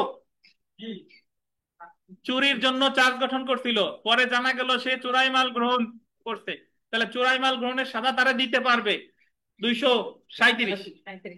কিন্তু খুনের চার্জ গঠন করে পরে জানা গেল সে দস্যুতা করছে, এরকম কোন সুযোগ আছে? এরকম কোন সুযোগ কিন্তু নাই, কারণ দস্যুতার খুন কিন্তু কমপ্লিটলি আলাদা অপরাধ। তো এই ধরনের 237 ধারায় সন্দেহের বা এই ধরনের 237-এর চার্জ গঠন করার কোনো সুযোগ নাই। সুতরাং 403-এর 1 ধারা অনুসারে অর্থাৎ দ্বৈত বিপদ মতবাদ অনুসারে পরবর্তীতে ভিন্ন অপরাধ হিসেবে দস্যুতার বিচারে কোনো বাধা নাই। সিদ্ধান্ত অর্থাৎ করিমের বিরুদ্ধে দস্যুতার চার্জ আনা ও বিচার করা যাবে। এখন আমি একটু আপনাদের বলি, এই প্রশ্নে আপনি 236 237 না আনলে কোনো সমস্যা নাই। আপনি এইভাবে ব্যাখ্যা দিবেন, খুন করে এইভাবে, দস্যুতা হয় এইভাবে, খুনের উপাদান ভিন্ন, দস্যুতার উপাদান কি ভিন্ন, তাই খুনের বিচার হলেও দস্যুতার বিচার হইতে কোনো বাধা নাই। বুঝছেন কোনটা? 403 ধারা আনলে হচ্ছে, বুঝতে পারছেন? আর মনে থাকলে যদি পারেন 236-37 দিবেন, না এলে সমস্যা। পাস করার জন্য 236-37 দেওয়ার দরকার নাই। আর যদি মনে করেন আমাদের কামরুজ্জামান সাহেবের মতো কেউ যে আমার 80 লাগবে, তাহলে 236-37 দেওয়া লাগবে।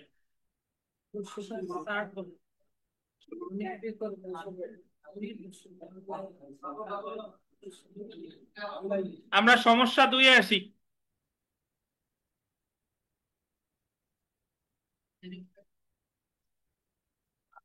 আচ্ছা, আমাদের নামাজের বিরতি, নামাজ শেষে শুরু করি। স্যার প্রশ্ন নেবেন এখন? মাহমুদুল কিছু বলছেন? জি স্যার, বললাম প্রশ্ন ছিল একটা, নিবেন এখন না পরে? বলেন কি প্রশ্ন আছে। এই যে স্যার 18 নম্বরের এই যে 3 নম্বর পয়েন্টটা স্যার, এই যে দ্বৈত মতবাদের বিভিন্ন শর্ত বিস্তারিত, এখানে যে বলছে আপনার হলো ওই যে 107 ধারার ক্ষেত্রে অন্তর্ভুক্ত হবে না, অর্থাৎ 107 ধারা একবার দিলে পরের বার আবার দিতে পারবে পরের বিচারের ক্ষেত্রে। কিন্তু স্যার একবার যদি তাকে ওই যে শান্তি রক্ষার জন্য মুচলেকা না দেওয়ার জন্য শাস্তি দেয়, পরবর্তীতে কি আবার মুচলেকা না দেওয়ার জন্য আবার শাস্তি দিতে পারবে? আবার বলেন, কি বললেন, আরেকবার বলেন। বলতেছি স্যার, এই যে এখানে বলতেছে মানে যে কার্যধারা এই যে শান্তি রক্ষার জন্য মুচলেকা ফৌজদারি কার্যাবলী বা দণ্ডবিধির সংজ্ঞায়িত অপরাধ না, সুতরাং এক্ষেত্রে 403 প্রযোজ্য হবে না। অর্থাৎ আমার কথা হলো যে কোনো কারণে ধরেন শান্তি রক্ষার মুচলেকা একবার দিতে বললো, সে ওই কারণ শেষ, আবার নতুন কারণ ঘটলো তখন দিল। কিন্তু যদি একবার দেখা যায় যে শান্তি রক্ষার মুচলেকার আদেশ দিল কিন্তু সে শান্তি রক্ষার মুচলেকা দিল না, সেক্ষেত্রে তাকে সাজা দিল।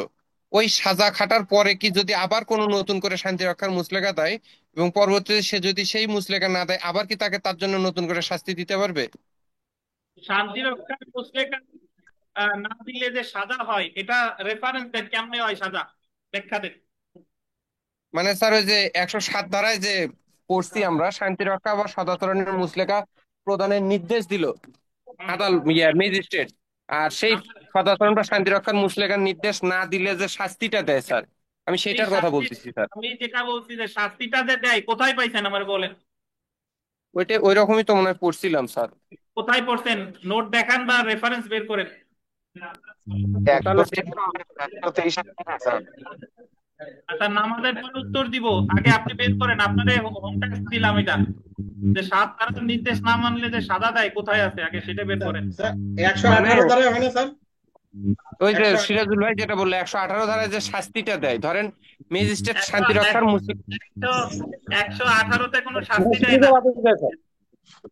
118-তে মুসলেকার নির্দেশ দেয়, মুসলেকা কেউ এক্সিকিউট না করলে সেই ক্ষেত্রে সাজা দেয় 123-এর 3-এ।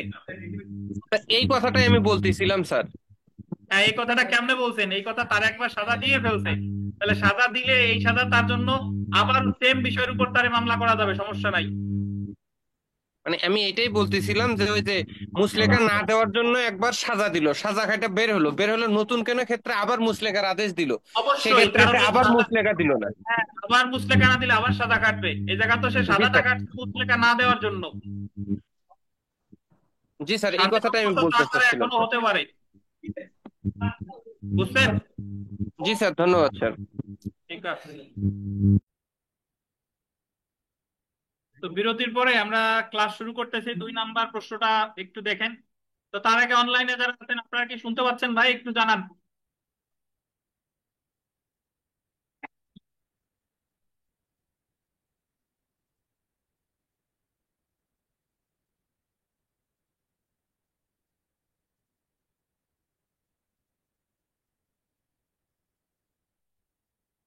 ঠিক আছে, ধন্যবাদ।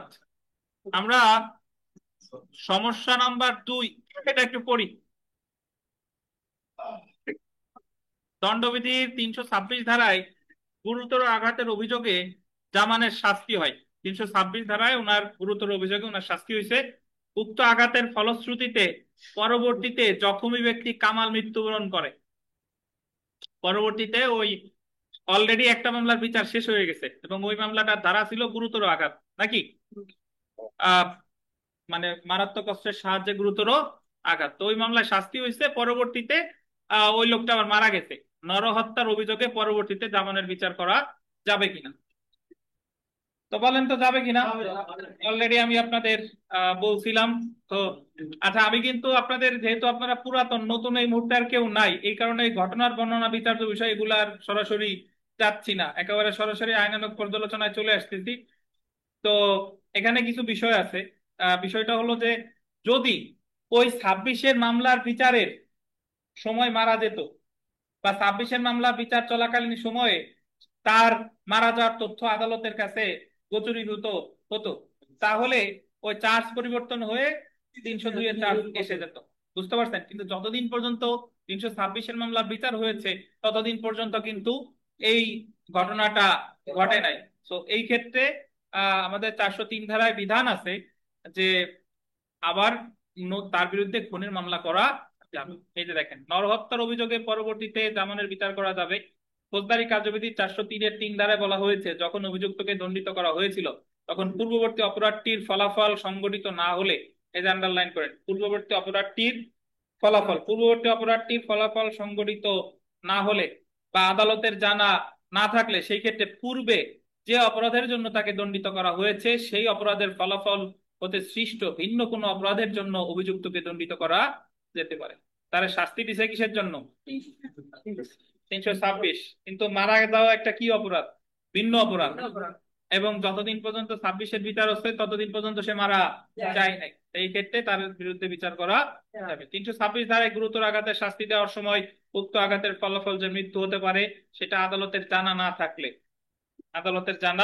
না থাকলে বা দণ্ড দেওয়ার সময় উক্ত ফলাফল বা মৃত্যু সংঘটিত না হলেও পরবর্তীতে উক্ত আঘাতের ফলস্বরূপ সংঘটিত মৃত্যুর জন্য নরহত্যার অভিযোগে জামিনের বিচার করা যাবে। আপনি আপনার ব্যাখ্যাটা এইভাবে দিবেন যে আপনার যতদিন পর্যন্ত 26-এর মামলা বিচার হয়েছে ততদিন পর্যন্ত সে মারা যায় নাই বা ওই ফলাফলটা সংঘটিত হয় নাই। সিদ্ধান্ত: সুতরাং উক্ত ঘটনার আলোকে নরহত্যার অভিযোগে জামিনের বিচার করা যাবে। বুঝছেন? এখানে একটা কথা একটু লেখেন, সরাসরি উদাহরণে আছে, এটা একটু জানা দরকার। যতটুকু জায়গা আছে ততটুকুই হয়ে যাওয়ার কথা।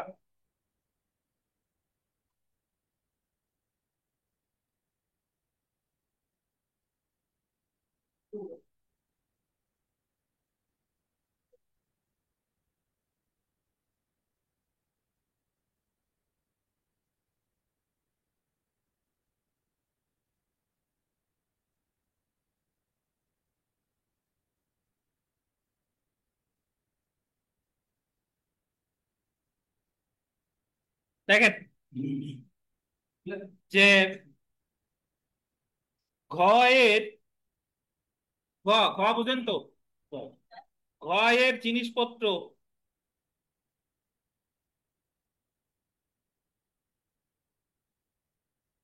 দস্যুতার জন্য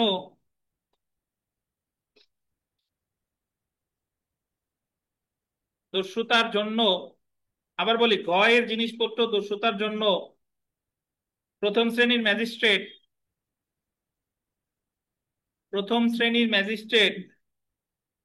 যার লেখা আছে আর লেখা লাগবে না, প্রথম শ্রেণীর ম্যাজিস্ট্রেট ক, খ ও গ কে ক, খ ও গ কে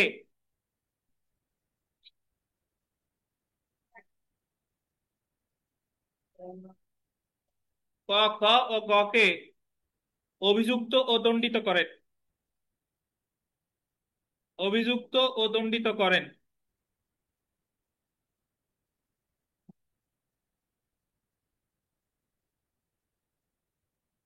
পরে একই ঘটনার ভিত্তিতে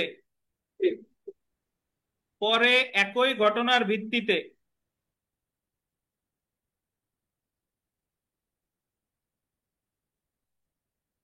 ক, খ ও গ কে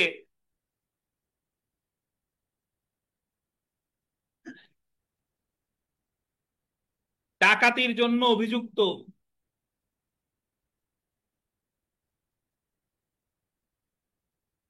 ও বিচার করা যাবে। ডাকাতির জন্য অভিযুক্ত ও বিচার করা যাবে।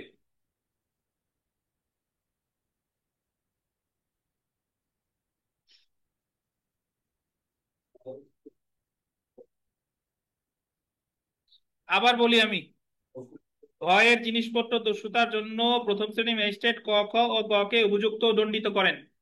পরে একই ঘটনার ভিত্তিতে ক, খ ও গ কে ডাকাতির জন্য অভিযুক্ত ও বিচার করা যাবে।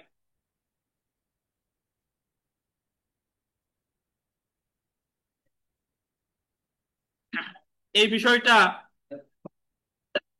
সরাসরি বইয়ের উদাহরণ, এবং আপনাদের যে বিষয়টা নিয়ে মনের মধ্যে কনফিউশন সৃষ্টি হবে সেটা হলো যে দণ্ডবিধিতে ছিনতাই করে বা দস্যুতা করে 1 থেকে 4 জন, 1 থেকে 4, আর ডাকাতি করতে লাগে কয়জন? 5 বা ততোধিক। এখন আপনাদের যেটা মনের মধ্যে সন্দেহ যে 3 জনে দস্যুতা করছে, এটা নয় মানা গেল, কিন্তু 3 জন এবার ডাকাতি করে কেমনে? এবং যে বিষয়টা আপনাদের আসে প্রশ্ন যে দস্যুতা আর ডাকাতির মধ্যে তো সংখ্যাগত পার্থক্য ছাড়া আর কোনো পার্থক্য নাই, তাহলে উপাদান তো একই টাইপেরই মনে হয়, তাইলে আবার কেন ডাকাতির অভিযোগে তাদেরকে বিচার করা যাবে? বুঝতে পারছেন? এখন বিচার করা যাবে এই কারণে, প্রথমত এইভাবে চিন্তা করেন যে দস্যুতা করছে 3 জন, আর সেম 3 জনকে ডাকাতির জন্য দণ্ড দিছে। এখন আপনারা ভাবেন যে 3 জনে তো ডাকাতি হয় না, 3 জনে তো ডাকাতি হয় না। এখন ওই 3 জনই যে ডাকাতি শুধু করছে তা না, তাদের সাথে আরো অন্যরাও ছিল। অর্থাৎ আপনি এইভাবে চিন্তা করেন যে আমরা একদল, এই জায়গায় আমরা সবাই ধরেন ডাকাত, এই মুহূর্তে আমরা যারা আছি আমরা সবাই ডাকাত, আমরা আরিফ সাহেবের বাসায় গিয়ে ডাকাতি করছি। ডাকাতি তো সবাই মিলে করছি, করার পরে ওই ওই সময় ধরেন বাকি কয়জন বের হয়ে গেছে, তাহলে তানভীর, আশরাফুল আর রুবেল এরা আবার আরিফ সাহেবের কাছ থেকে জিনিসপত্র নিছে। তার মানে সবাই মিলে করলো কি? ডাকাতি। আর ওই 3 জনে মিলে করলো কি? দস্যুতা। তাহলে প্রথমে তাদের বিরুদ্ধে বিচার হয়েছে কিসের? দস্যুতা, যে অমুক অমুক অমুক এই অপরাধ, এই 3 জন দস্যুতা করছে, চিন্তাই করছে। পরে জানা গেল যে ডাকাত দলের সাথেও এই 3 জন ছিল, এবং ঘটনাটা একই কাজের অংশ। 235-1 মনে করেন, এই ঘটনাটা কি? একই কাজের অংশ। তাহলে প্রথমে হয়েছে আপনার কি বলেন? ডাকাতি, পরে হইছে দস্যুতা। বা এইভাবে চিন্তা করেন, প্রথম হয়েছে দস্যুতা, পরে হয়েছে ডাকাতি। তো এটা ছাড়া আর কোনো ব্যাখ্যা জানা নাই। আর ব্যাখ্যা লর্ড ম্যাকুলে ভালো দিতে পারবে। আমার যুক্তিতে এটাই হয় আর কি। বুঝতে পারছেন? প্রশ্নে স্যার স্যার বলেন। স্যার ধরেন এই প্রশ্নটাই স্যার ধরেন ওই লিখিততে আসলো স্যার, এখন আমরা স্যার কিভাবে ওই জায়গায় ধরবো যেরকম আরো 5 জন স্যার এখানে মনে করেন ডাকাতির পরে 2-4 জন চলে গেছে স্যার? আপনাদের ধরার দরকার নাই, আপনাকে ধরতে বলে নাই। আপনি বলে দিবেন যে 403 ধারার উদাহরণে আছে একই অভিযোগের ভিত্তিতে দস্যুতা করলে পরবর্তীতে ডাকাতির বিচারও করা যাবে, শেষ। থ্যাংক ইউ স্যার, এই এই সমাধানটার জন্য ধন্যবাদ হ্যাঁ, স্যার। ধরাধরি তো করলাম আপনাকে বোঝানোর জন্য। জি, এটা সরাসরি 403 ধারার উদাহরণ। আর আপনাদের কারো কাছে যদি যৌক্তিক ব্যাখ্যা থেকে থাকে বলতে পারেন, আমার কাছে এটাই যৌক্তিক মনে হয়। কোনো প্রশ্ন আছে কিনা আর কারো? বলেন। যারা আছেন, আমি আমি 100% শিওর যারা এই বিষয়টা আগে জানতেন না, যদি এই প্রশ্ন আসতো তাহলে আপনি বলতেন যে ডাকাতির বিচার করা যাবে না, জি বলতেন স্যার, যে আমিও 3 জন তাই মিলে বলতাম। ডাকাতির বিচার করা যায় না। কিন্তু এটারে আপনার উপেক্ষা করার কোনো সুযোগ নেই, এটা বইয়ের সরাসরি উদাহরণ। বুঝছেন? এটা অন্য কেউ বানাই দেয় নাই, সরাসরি বইয়ের বেয়ার অ্যাক্টের উদাহরণ। সো তার মানে বিচার করা যাবে। বুঝছেন? না সব সব ঠিক আছে সবই। তো অনলাইন অফলাইন কোনো ভাই বোনের প্রশ্ন থাকলে করেন, দ্রুত করেন। তানভীর, প্রশ্ন আছে?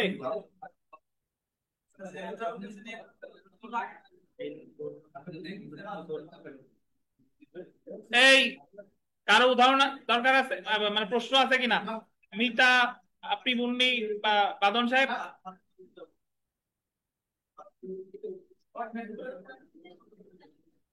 স্যার আইনানুগ পর্যালোচনা আপনি দেখবেন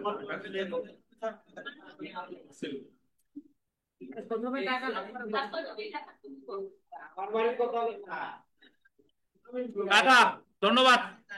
থেমে যান, আমরা এখন শুরু করব আপিল।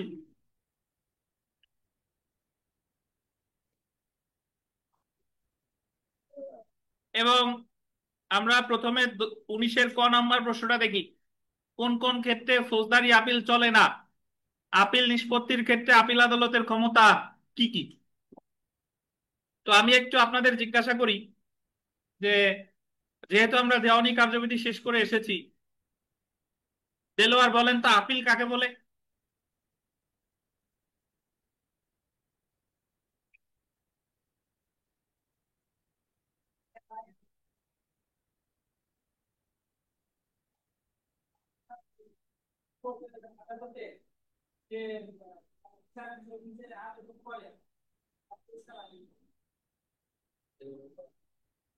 রুবেল সাহেব, আপিল কাকে বলে? দেলোয়ার বলছে, আপনি বলেন আপিল কাকে বলে?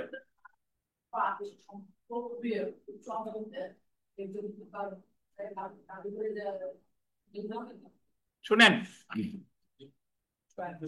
আপিল আর রিভিশন দুইটাই করে উচ্চ আদালতে, এবং নিম্ন আদালতের রায়ে আপনি যদি অ্যাগ্রিভড হন, সংক্ষুব্ধ হন, তখন উচ্চ আদালতে ওই রায়টা বাতিল বা পরিবর্তনের জন্য যে আবেদনটা করেন সেটাকেই বলে আপিল, কখনো বা রিভিশন। তো এখন আপিল রিভিশনের মধ্যে মৌলিক পার্থক্য হলো, appeal can be claimed as of right, মানে আপিলে অধিকার হিসেবে দাবি করা যায়, আর ঘটনাগত প্রশ্নে, আইনগত প্রশ্নে আপিল হতে পারে। কিন্তু রিভিশন সর্বদা কি আইনগত ভুল ত্রুটির ক্ষেত্রে, এবং শুধু আইনগত ভুল ত্রুটি থাকলেই হবে না, ওখানে occasioning failure of justice, that means ন্যায় বিচারও ব্যাহত হতে হবে। তো এখন আপিলের কোনো সংজ্ঞা আমাদের ফৌজদারি কার্যবিধিতেও দেয় নাই, দেওয়ানি কার্যবিধিতেও দেয় নাই। বাট এই দুই চার কথা, কারণ এইভাবে প্রশ্ন আসছে, দেখেন প্রশ্নটা এইভাবে আসবে 19-এর ক, যে কোন কোন ক্ষেত্রে ফৌজদারি আপিল চলে না। এখন আপনারা কয়েকজন উত্তর করবেন কিভাবে? সরাসরি লিখবেন যে ফৌজদারি আপিল যে সকল ক্ষেত্রে চলে না নিম্নে আলোচনা করা হলো, এইভাবে শুরু করবেন। কিন্তু অ্যাকচুয়ালি এইভাবে শুরু করা উচিত না, আগে আপিল সংক্রান্ত দুই চার কথা লেখা উচিত, তারপরে হচ্ছে এই প্রশ্নে আপনি চলে যাবেন। জি, তো আমরা একটু পড়ি, দেখেন আপিল। আপিল একটি কায়েমী অধিকার। কায়েমী অধিকার মানে হলো যে যে অধিকার থেকে কাউকে বঞ্চিত করা যায়। ঘটনার প্রশ্নে বা আইনের প্রশ্নে আপিল চলতে পারে। মামলার কোনো পক্ষ আদালতের রায় সংক্ষুব্ধ হলে সংক্ষুব্ধ পক্ষ রায় প্রদানকারী আদালতের রায়ের বিরুদ্ধে আপিল গ্রহণের ক্ষমতা প্রাপ্ত উচ্চ আদালতে আপিল দায়ের করতে পারে। ফৌজদারি কার্যবিধির আন্ডারলাইন করবেন 419 ধারায় বলা হয়েছে প্রত্যেকটি আপিল লিখিত পিটিশন আকারে দায়ের করতে হবে এবং আপিলকারী বা তার আইনজীবী কর্তৃক দায়ের করতে হবে। এই কথাগুলো তো আসলে মুখস্থের কিছু নাই, আপনি যা জানেন তাই লিখবেন। আপিল আবেদনের সাথে যে রায় বা আদেশের বিরুদ্ধে আপিল করা হচ্ছে তার কি দিতে হবে? নকল। আবার কেউ বলেন না যে স্যার নকল দেবো কে, আসল কপি দিলে হবে না? নকল দিয়ে কি আবার ধরা খাবো নাকি? এই নকল সেই নকল না, দেখেন সার্টিফাইড কপি। আপিল সম্পর্কে ফৌজদারি কার্যবিধি 1898-এর 404 থেকে 431 ধারা পর্যন্ত আলোচনা করা হয়েছে। এখন যে জিনিসটা আমাদের গুরুত্বপূর্ণ, যে কোন কোন ক্ষেত্রে আপিল চলে না, বিবিআই আমরা একটু পড়ি, দেখেন যে সকল ক্ষেত্রে ফৌজদারি আপিল চলে না, ফৌজদারি কার্যবিধির 412 থেকে 414 ধারায় যে সকল ক্ষেত্রে আপিল দায়ের করা যায় না তা নিম্নে আলোচনা করা। এখন এই 412 থেকে 414 ছাড়াও আরো কোন কোন ক্ষেত্রে আপিল যায় না, করা যায় না, তা আমরা জানি, যদি একটু মাথা খাটান। ধরেন ওই যদি বলি সার্চ ওয়ারেন্টের বিরুদ্ধে আপিল করা যায়, যায় না। কি ডিভিশন 144 আদেশের বিরুদ্ধে আপিল করা যায়, 145 এর বিরুদ্ধে যায়, যায় না। অব্যাহতি আবেদনের ক্ষেত্রে যায়, যায় না। মামলা খারিজের ক্ষেত্রে যায়, যায় না। তাহলে এই 412 থেকে 414-তে স্পেসিফিক ভাবে তো বলে দিছে, এইগুলা ছাড়াও আরো অনেক ক্ষেত্র আছে যে জায়গায় আপিল করা যায় না, সে জায়গা করতে হয় কি রিভিশন। প্রথমে আমরা চলে আসি 412 ধারা আন্ডারলাইন করবেন। দোষ স্বীকারের ক্ষেত্রে, দোষ স্বীকার, এই দোষ স্বীকারটা হলো প্লি অফ গিলটি বা গিলটি প্লি। বিথিকা, প্লি অফ গিলটি কাকে বলে? নিজের দোষ নিজে স্বীকার করে। কার কাছে? আদালতের কাছে। কার কাছে? অরিত্র বাবার কাছে? বলেন কার কাছে স্বীকার করবে? হ্যাঁ, এই আরিফ সাহেব, প্লি অফ গিলটি কাকে বলে বলেন? ফিলিয়াম গিল্ডি তো যে ওই ওই বিধিকা যেটা বলছে ওইটাই আদালতের কাছে বা কখন করে একটু বিস্তারিত বলেন। একদিন আগে পড়ছি প্লি অফ গিলটি, একদিন আগে পড়ছি, কারে বলে বলেন? যদি ম্যাজিস্ট্রেট মানে যখন 164 নেয়, হ্যাঁ, তখন দারুণ। নিজে স্বীকার করে ওই জায়গা আমরা 164 এ প্লি অফ গিলটি বলে। না বলিনি। দারুণ। এই বদরুজ্জামান সাহেব, প্লি অফ গিলটি কাকে বলে?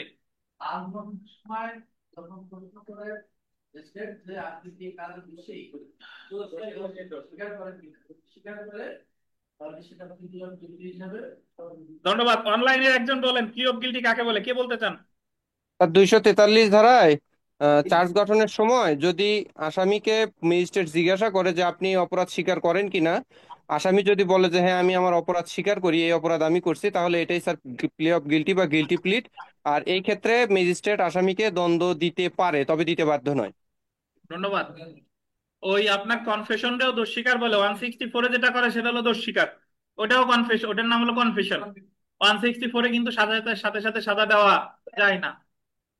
আর চার্জ গঠনের সময় দায়রা আদালত হোক বা ম্যাজিস্ট্রেট আদালত হোক, চার্জ গঠনের অ্যাকচুয়ালি চার্জ গঠনের সময় না, চার্জ গঠন হয়ে গেছে যে আপনার বিরুদ্ধে এত এত দ্বারা চার্জ গঠন করা হইতে, আপনি কি দোষী নাকি নির্দোষ। সে যদি বলে আমি দোষী, এটা হলো গিলটি প্লিট বা প্লি অফ গিলটি, এই সময় সাথে সাথে সাজা দিতে পারে।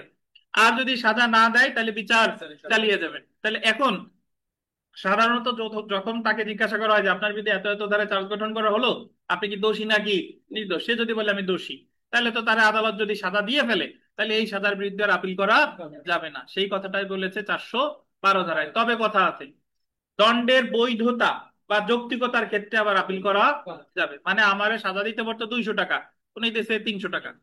আমারে সাজা দিতে পারতো বিনাশ্রম কারাদণ্ড, উনি দিয়ে দিছে সহস্র। তাহলে সেই ক্ষেত্রে প্লি অফ গিলটির ক্ষেত্রেও আপিল করা যাবে। বুঝছেন? একটু পড়ি দেখেন। আসামি দোষ স্বীকার করলে উক্ত দোষ স্বীকারের উপর ভিত্তি করে আসামিকে দণ্ড দেওয়া হলে উক্ত দণ্ডাদেশের ভিত্তিতে আপিল করা যায় না, তবে উক্ত দণ্ডাদেশের পরিমাণ বা যৌক্তিকতা বিষয়ে আপিল করা যাবে। এই যে আন্ডারলাইন করেন, পরিমাণ বা কি যৌক্তিকতা। যেমন দোষ স্বীকারের পরে আসামিকে অধিক দণ্ড দিলে দণ্ডের পরিমাণের বৈধতা বিষয়ে আপিল করা যেতে পারে। বুঝছেন? আহ বিচারিক নজির, দোষ স্বীকার করলে আসামি দণ্ডিত হতে পারে, কিন্তু উক্ত দোষ স্বীকারের সমর্থনে বিষয়াদি নথিভুক্ত না করলে উক্ত দণ্ডদান সঠিক হয় না। এই নজির যোগ করা হয়েছে একটু বড় করার জন্য। নজির মানে হলো যে আপনারা দোষ স্বীকার উনি করতেই পারে, অবশ্যই দোষ স্বীকারটা নথিভুক্ত হতে হবে। নথিভুক্ত মানে হলো, একটু ব্যাখ্যা যদি দেই, যে আপনাদের মনে আছে কিনা, আপনারা এই যে দোষ স্বীকারটা করবে এটা তো ম্যাজিস্ট্রেট মহোদয় অবশ্যই লিখে নেবেন। উনি যদি লিখে না নিয়ে দোষ মানে শাস্তি দিয়ে দেয়, তাহলে এই দণ্ডটা কি হবে না, সঠিক হবে না। 413 ধারা দেখেন, তুচ্ছ মামলার ক্ষেত্রে, তুচ্ছ মামলার ক্ষেত্রে কোনো আপিল নেই। এখন আমি আপনি তুচ্ছ মামলা বললে তো হবে না, তুচ্ছ মামলার একটা ক্রাইটেরিয়া আছে। তো সেটা কি? ফৌজদারি কার্যবিধি 413 ধারা অনুসারে কোন ব্যক্তি আপিল করতে পারবে না যদি দায়রা আদালত অনধিক, আন্ডারলাইন করেন, 1 মাসের কারাদণ্ড দেয়। কতদিনের? 1 মাসের।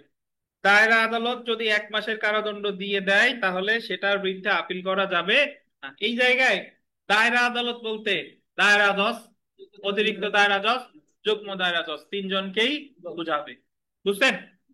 তারপরেরটা দেখেন, বা দায়রা আদালত বা চিফ জুডিশিয়াল ম্যাজিস্ট্রেট বা মেট্রোপলিটন ম্যাজিস্ট্রেট বা প্রথম শ্রেণী ম্যাজিস্ট্রেট অনধিক 50 টাকা অর্থদণ্ড প্রদান করলে। 50 টাকা। দায়রা আদালত কত টাকা? 50 টাকা। Chief judicial magistrate, chief metropolitan magistrate, sorry, chief judicial magistrate বা লেখছে মেট্রোপলিটন ম্যাজিস্ট্রেট অথবা কে প্রথম শ্রেণীর ম্যাজিস্ট্রেট, কত টাকা বলেন? 50 টাকা। বিথিকা, আপনি একটু বলেন যে প্রথম শ্রেণীর ম্যাজিস্ট্রেট যদি 1 দিনের কারাদণ্ড দেয়, আপিল করা যাবে কিনা?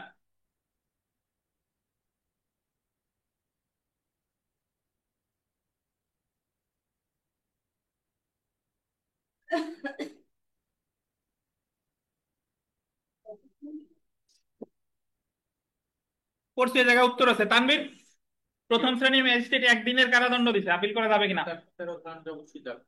অবশ্যই যাবে। কেন যাবে ব্যাখ্যা দেন।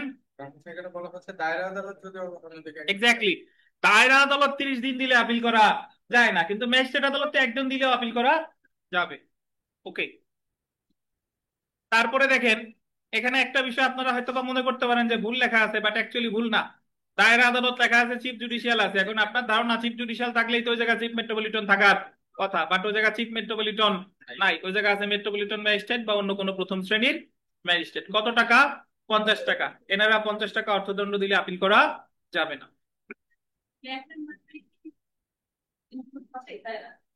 জি, এখানে কি শুধু দায়রা আদালত বলছে, দায়রা আদালত বলতে কি মেট্রোপলিটন এলাকাও বুঝতে? হ্যাঁ দেখেন। আচ্ছা ধন্যবাদ। একজন বলছেন যে স্যার দায়রা আদালত কি বলতে কি মহানগর দায়রা আদালত বুঝাবে কিনা? অবশ্যই বুঝাবে। এখন যদি বলে থাকেন যে স্যার ওই জায়গা তো, অনেকে আবার তর্ক করবেন যে স্যার 413-তে তো ওই জায়গা, যদি আমি বোঝাচ্ছি যে 413-তে কোর্ট অফ সেশনও আছে, মেট্রোপলিটন কোর্ট অফ সেশন ধরেন শব্দটা নাই, তখন ব্যাখ্যায় ওই যে আমরা পড়ছি ব্যাখ্যায় সংজ্ঞায় আছে যে দায়রা আদালত বলতে মেট্রোপলিটন কোর্ট অফ সেশন বুঝাবে। বুঝছেন? তা আইন প্রণেতারা এত বোকা না যে আপনি ভুল ধরবেন যাইয়া। দেখেন আচ্ছা এরপরে আসেন, অন্যদিকে যদি আদালত শুধুমাত্র আন্ডারলাইন করে জরিমানা আরোপ করে, শুধু অর্থদণ্ড দিছে এবং উক্ত জরিমানা প্রদানের ব্যর্থতার কারণে আদালত কারাদণ্ড আরোপ করলে উক্ত কারাদণ্ডের দেশের বিরুদ্ধে আপিল করা যাবে না। শুধু অর্থদণ্ড দিলে ওই অর্থদণ্ডের বিরুদ্ধে কি কত দিনের দণ্ড হবে সেটা বলা আছে কোথায় জানেন? ওই অর্থদণ্ডের বিরুদ্ধে কতদিনের মানে অর্থদণ্ডের বিরুদ্ধে সরি কতদিন কারাদণ্ড হতে পারে এটা কোথায় বলা আছে? দণ্ডবিধির 67 ধারায়। 50 টাকা পর্যন্ত কতদিন? 2 মাস। 100 টাকা পর্যন্ত কত? 4 মাস। 100 টাকার বেশি হইলে 6 মাস। তাহলে যে ক্ষেত্রে শুধু অর্থদণ্ড দিছে এবং এই অর্থদণ্ডের বিরুদ্ধে, তাহলে যদি কারাদণ্ড হয়, অর্থদণ্ড আপনি দিতে পারেন না, বিনিময়ে কি হয়েছে? অন্যথায় কারাদণ্ড হয়েছে, এই কারাদণ্ডের বিরুদ্ধে কিন্তু আপিল করা যাবে না। বুঝছেন? বিথিকা, সামারি ট্রায়ালে কত টাকা অর্থদণ্ড দিলে আপিল করা যাবে না?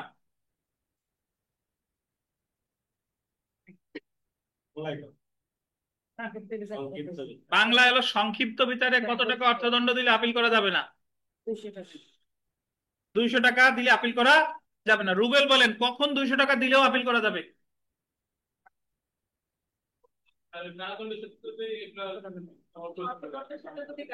কারাদণ্ডের সাথে কি দিলে? অর্থদণ্ডের সাথে কারাদণ্ড দিলে নাকি? উল্টে গেছে, জি। আচ্ছা আমরা চলে এসেছি 414 ধারা। এই যে এই কথাটাই বলছে কত ধারায়? 414 ধারায় সংক্ষিপ্ত বিচারের ক্ষেত্রে কতিপয় দণ্ডের বিরুদ্ধে আপিল করা যাবে না। ফৌজদারি কার্যবিধির আন্ডারলাইন করবেন 260 ধারার অধীন সংক্ষিপ্ত বিচার পদ্ধতিতে ম্যাজিস্ট্রেট অনধিক গোল দিবেন 200 টাকা জরিমানা করলে সেই আদেশের বিরুদ্ধে আপিল করা যাবে না। কত টাকা? 200 টাকা। তবে কথা আছে, যদি 200 টাকার সাথে অর্থ কারাদণ্ড দিত তাহলে আবার আপিল করা যাবে। যেহেতু উপর উল্লেখিত ক্ষেত্রে আপিল দায়ের করা যায় না, তাই সকল ক্ষেত্রে রিভিশন করা যাবে। বুঝছেন? প্রশ্ন আসলো, এই জায়গা তো পড়ছি কোন কোন ক্ষেত্রে আপিল করা যাবে না। প্রশ্ন যদি আসে যে কোন কোন ক্ষেত্রে রিভিশন করা যাবে, তাহলে কিভাবে লিখবেন? এই তিনটে তো আছেই, তাছাড়া আরো যত যা আছে সব লিখবেন। ওই যে সার্চ ওয়ারেন্ট বা 89 ধারা আবেদন মঞ্জুর হইলে, সমনের বিরুদ্ধে, 144 এর বিরুদ্ধে, 145 এর বিরুদ্ধে, নাকি? এগুলা বিস্তারিত আলোচনা করে দিবেন। কোনো প্রশ্ন আছে কিনা বলেন?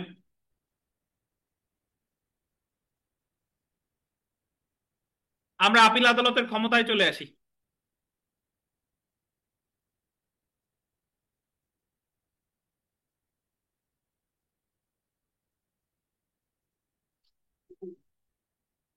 এই আমাদের অনলাইনের দেখি হাসান সাহেব, খাগড়াছড়ির হাসান সাহেব, শুনতে পাচ্ছেন?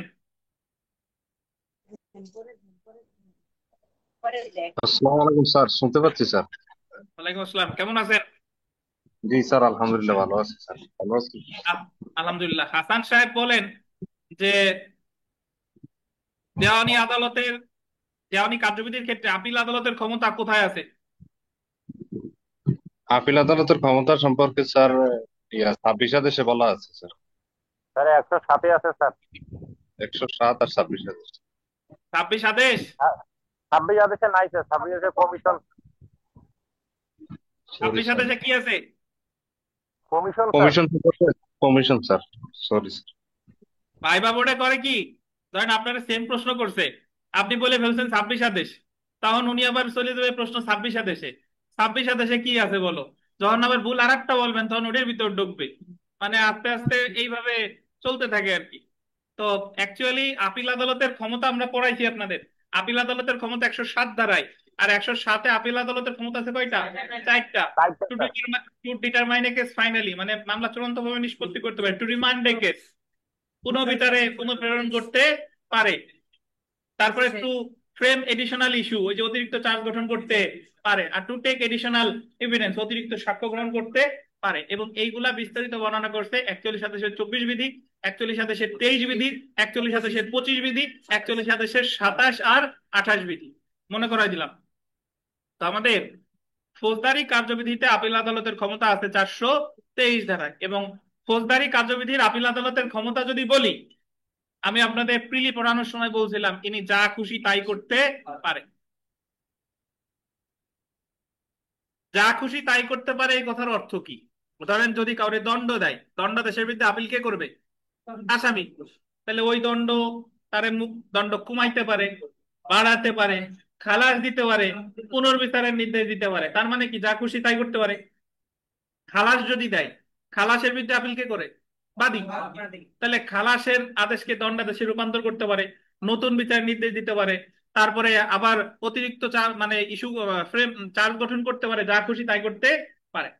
ধরেন দণ্ড বৃদ্ধির জন্য আদেশ কে দেয়, মানে দণ্ড বৃদ্ধির ক্ষেত্রে আর সংক্ষুব্ধকে? আসামিরে 1 বছরের কারাদণ্ড দিছে, বাট বাদী পক্ষ মনে করতেছে তার সাজা 5 বছর হওয়া উচিত। তাহলে দণ্ড বৃদ্ধির আপিল করবে কে? রাষ্ট্রপক্ষ। তাহলে দণ্ড বৃদ্ধির আপিলের ক্ষেত্রেও আপনি আপিল করছেন দণ্ড বৃদ্ধির, বাট আদালত ইচ্ছা করলে দণ্ড কমাইতে পারে, বাড়াতে পারে, খালাস দিতে পারে, পুনর্বিচারের নির্দেশ দিতে পারে। তাহলে বলতে পারি যে জায়গাও যাই খুশি তাই করতে পারে। তাহলে যদি আপনি টেকনিক্যালি বুঝেন, এই যদি একটু বুদ্ধিমান হন, তাহলে এক জিনিস দিয়ে কিন্তু 5টা পয়েন্ট বানানো যায়। কেমনে আমরা একটু পড়ি দেখেন। আচ্ছা, একজন বলতেছে সাউন্ড লো, আপনাদের কি তাই মনে হচ্ছে? একটু জানাবেন। না স্যার, ঠিক আছে। ক্লিয়ার স্যার, আপিল শিরম আদালত। পরিষ্কার। জি, বলছি ক্লিয়ার স্যার, শিরম পরিষ্কার। আচ্ছা ঠিক আছে। সেরম পরিষ্কার তো আপনার মাথা। দেখেন, আপিল সমস্যা নাই, আমারও হয়ে যাচ্ছে। দেখেন, আপিল আদালতের ক্ষমতা সম্পর্কে ফৌজদারি কার্যবিধির 423 ধারায় আলোচনা করা হয়েছে। 423 ধারায় আপিল নিষ্পত্তিতে আপিল আদালত নিম্নলিখিত ক্ষমতা প্রয়োগ করতে পারে। প্রথমে দেখেন 1 নাম্বার, যে আপিল খারিজ করতে পারে যদি আপিলের কোনো কারণ না থাকে। আপনি দোষ স্বীকার করছে, আপিল করছেন, ওই জায়গার দণ্ডে বৈধতাও নাই, যৌক্তিকতাও নাই, তাহলে আপিল কি শুনবে? আর খারিজ করে দিবে। দেখি মিতা বলেন, ফৌজদারিতে আপিল খারিজ কোন কোন জায়গায় আছে? 421 আর 423। 21-এ হলো সরাসরি খারিজ, আর 23-এ হলো কি? জি, শুনে মিলে খারিজ। জি দেখেন। আচ্ছা, খালাস আদেশের বিরুদ্ধে আপিলের ক্ষেত্রে কি কি করতে পারে দেখেন। খালাস আদেশ বাতিল বা পরিবর্তন করতে পারে, অধিকতর অনুসন্ধানের নির্দেশ দিতে পারে, অভিযুক্তকে পুনরায় বিচারের নির্দেশ দিতে পারে, বা অভিযুক্তকে দোষী পেলে আইন অনুযায়ী কি দিতে পারে? শাস্তি দিতে পারে।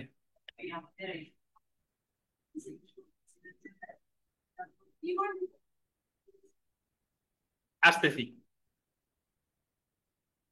রিমান্ড কেমনে দিতে পারে আমি দেখাচ্ছি। দেখেন, এই যে রিমান্ড এই জায়গায় আছে, ওই যে খালাস আদেশের বিরুদ্ধে আপিলের ক্ষেত্রে খালাস আদেশ বাতিল বা পরিবর্তন করতে পারে, অধিকতর অনুসন্ধান নির্দেশ দিতে পারে, পুনরায় বিচারের নির্দেশ, এটা আন্ডারলাইন করে নিচে লেখেন রিমান্ড। পুনরায় বিচারের নির্দেশ, এটারে বলে রিমান্ড।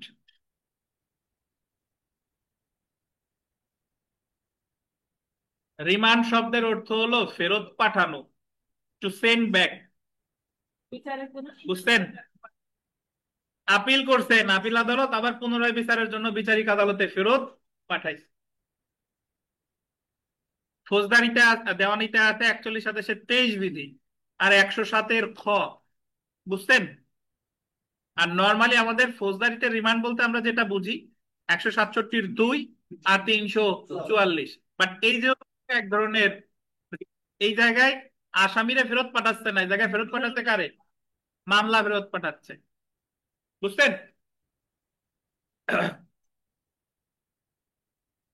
দণ্ডাদেশের বিরুদ্ধে আপিলের ক্ষেত্রে দণ্ডাদেশের বিরুদ্ধে আপিলের ক্ষেত্রে শাস্তি বাতিল করতে পারে, আসামিকে খালাস বা অব্যাহতি দিতে পারে, পুনরায় বিচারের নির্দেশ দিতে পারে, বা শাস্তি বহাল রাখতে পারে, বা শাস্তি কি কমাতে পারে। আবার দেখেন ইত্যাদিও আছে। মানে এত কিছু তো পারেই, এরপরে কি? আচ্ছা, ইত্যাদিও পারে স্যার। ইত্যাদিও পারে। দেখেন, দণ্ড বৃদ্ধির আপিলের ক্ষেত্রে, দণ্ড বৃদ্ধির আপিল করছেন আপনি, শাস্তি পরিবর্তন করতে পারে। দণ্ড বৃদ্ধির ক্ষেত্রে শাস্তি পরিবর্তন মানে তাই দিছিল বিনাশ্রম, এখন হয়ে গেছে কি সশ্রম। আসামিকে খালাস বা অব্যাহতি দিতে পারে, চাইছিলেন দণ্ড বৃদ্ধি, আসামিকে খালাসও দিতে পারে। পুনরায় বিচারের নির্দেশ দিতে পারে, শাস্তি বহাল রাখতে পারে, শাস্তির পরিমাণ বাড়াতে বা কমাতে পারে। 5 নং এ চলে আসি আমরা। 5 নং, যে অন্যান্য দণ্ডাদেশের বিরুদ্ধে, অন্যান্য দণ্ডাদেশ না লেখেন, অন্যান্য আদেশের বিরুদ্ধে, দণ্ডাদেশটা কাটেন, লেখেন অন্যান্য আদেশের বিরুদ্ধে।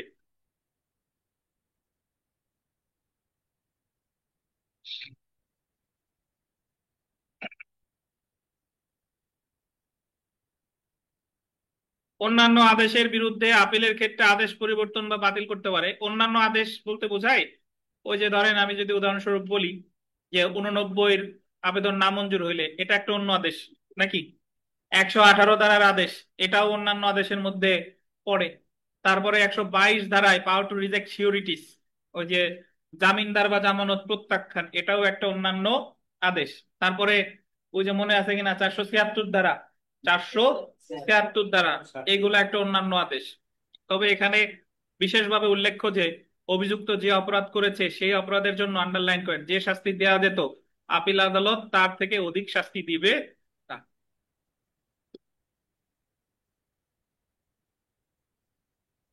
বা আরো স্পেসিফিক করে বললে, যদি এরকম হয়, একটা মামলার বিচার করছে প্রথম শ্রেণী ম্যাজিস্ট্রেট, এখন প্রথম শ্রেণীর ম্যাজিস্ট্রেট সাজা দিতে পারে কত বলেন? 5 বছর, আর বিশেষ ক্ষমতা বলে 7 বছর। যদি আপিল করে তাহলে আপিল আদালত ওই 5 বছর বা 7 বছরই দিবে, এর বেশি কিন্তু দেওয়া যাবে না। বুঝতেন? ইনশাল্লাহ বুঝে ফেলছেন। আমরা এখন দ্বিতীয় প্রশ্নে চলে আসি। যার আপিল জটিল লাগবে বাদ দিবেন। আপনার তো, আমার একটা কমন পড়লেই হবে ইনশাল্লাহ, 2টা কমন দরকার নাই। যদি কারো আপিল জটিল লাগে বাদ দিবেন। বাট যার প্রিলি পড়া আছে, প্রিলি যা পড়ছেন ওইটুক মনে রাখলেই কিন্তু লিখিত উত্তর করে আসা যাবে। বুঝতে পারছেন? তাহলে এই জন্য আপনি লিখিত তো শীট ধরছেন, যতটুকু আত্মস্থ করতে পারবেন করবেন। যদি লিখিত এইটা আপনার মনে না ধরে, তাহলে প্রিলিতে যা পড়ছিলেন ওইটুক মাথায় নিয়ে যাবেন, যে যার যা কিছু আছে তাই নিয়ে প্রস্তুত থাকুন। ওটুকু লিখলেও ইনশাল্লাহ হবে। আমার এক কাজিন, উনি এখন ইন্সপেক্টর, তা উনি ওই লিখিত পরীক্ষার সময়, উনি ওই যে তখন সারদা ট্রেনিং এ ছিলেন, তো ট্রেনিং এর থেকে উনি ওই লিখিত পরীক্ষার ডেট পড়ছে, ঢাকা পরীক্ষা দিতে আসছে। তা উনি 3 ঘন্টা পরীক্ষা দেওয়ার পরে খাতা জমা দেওয়ার জন্য রেডি হয়েছে। এখন দেখে যে আশেপাশে আরো সময় লিখতেছে, মানে উনি তো 3 ঘন্টার ভিতর সব শেষ করছে, কিন্তু দেখা যায় পরে জানতে পারছে যে পরীক্ষা হলো 4 ঘন্টা। বুঝতে পারছেন? তো পরে ওনার তো আর, একবার যদি আমি লিখে ফেলি তাহলে তো আর বাড়ানোর সুযোগ নাই, তখন উনি খাতা জমা দিয়েই চলে আসছে। তো যা হয়েছে আর কি, উনি ওই ভাইবা আবার 2বার দেওয়া লাগছে। প্রথমবার ওনার ভাইভাতে ঠেকাই দিছিল, পরের বার ভাইবা পাশ করছে। তো 3 ঘন্টা পরীক্ষা দিয়েও পাশ করা যায় যদি কপালে থাকে। দেখেন,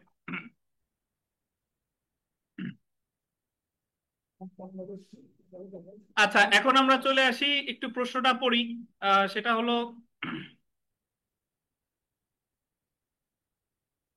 19-এর খ। দেখেন, দায়রা আদালত ও ম্যাজিস্ট্রেট কর্তৃক প্রদত্ত খালাস আদেশের বিরুদ্ধে কিভাবে এবং কোথায় আপিল দায়ের করা যেতে পারে, এবং কে এরূপ আপিল সমূহ দায়ের করতে পারে। আমরা এই প্রশ্নের উত্তর পড়ার আগে আগে আমাদের জানা দরকার যে খালাস আদেশের বিরুদ্ধে সংক্ষুব্ধ কে হয়।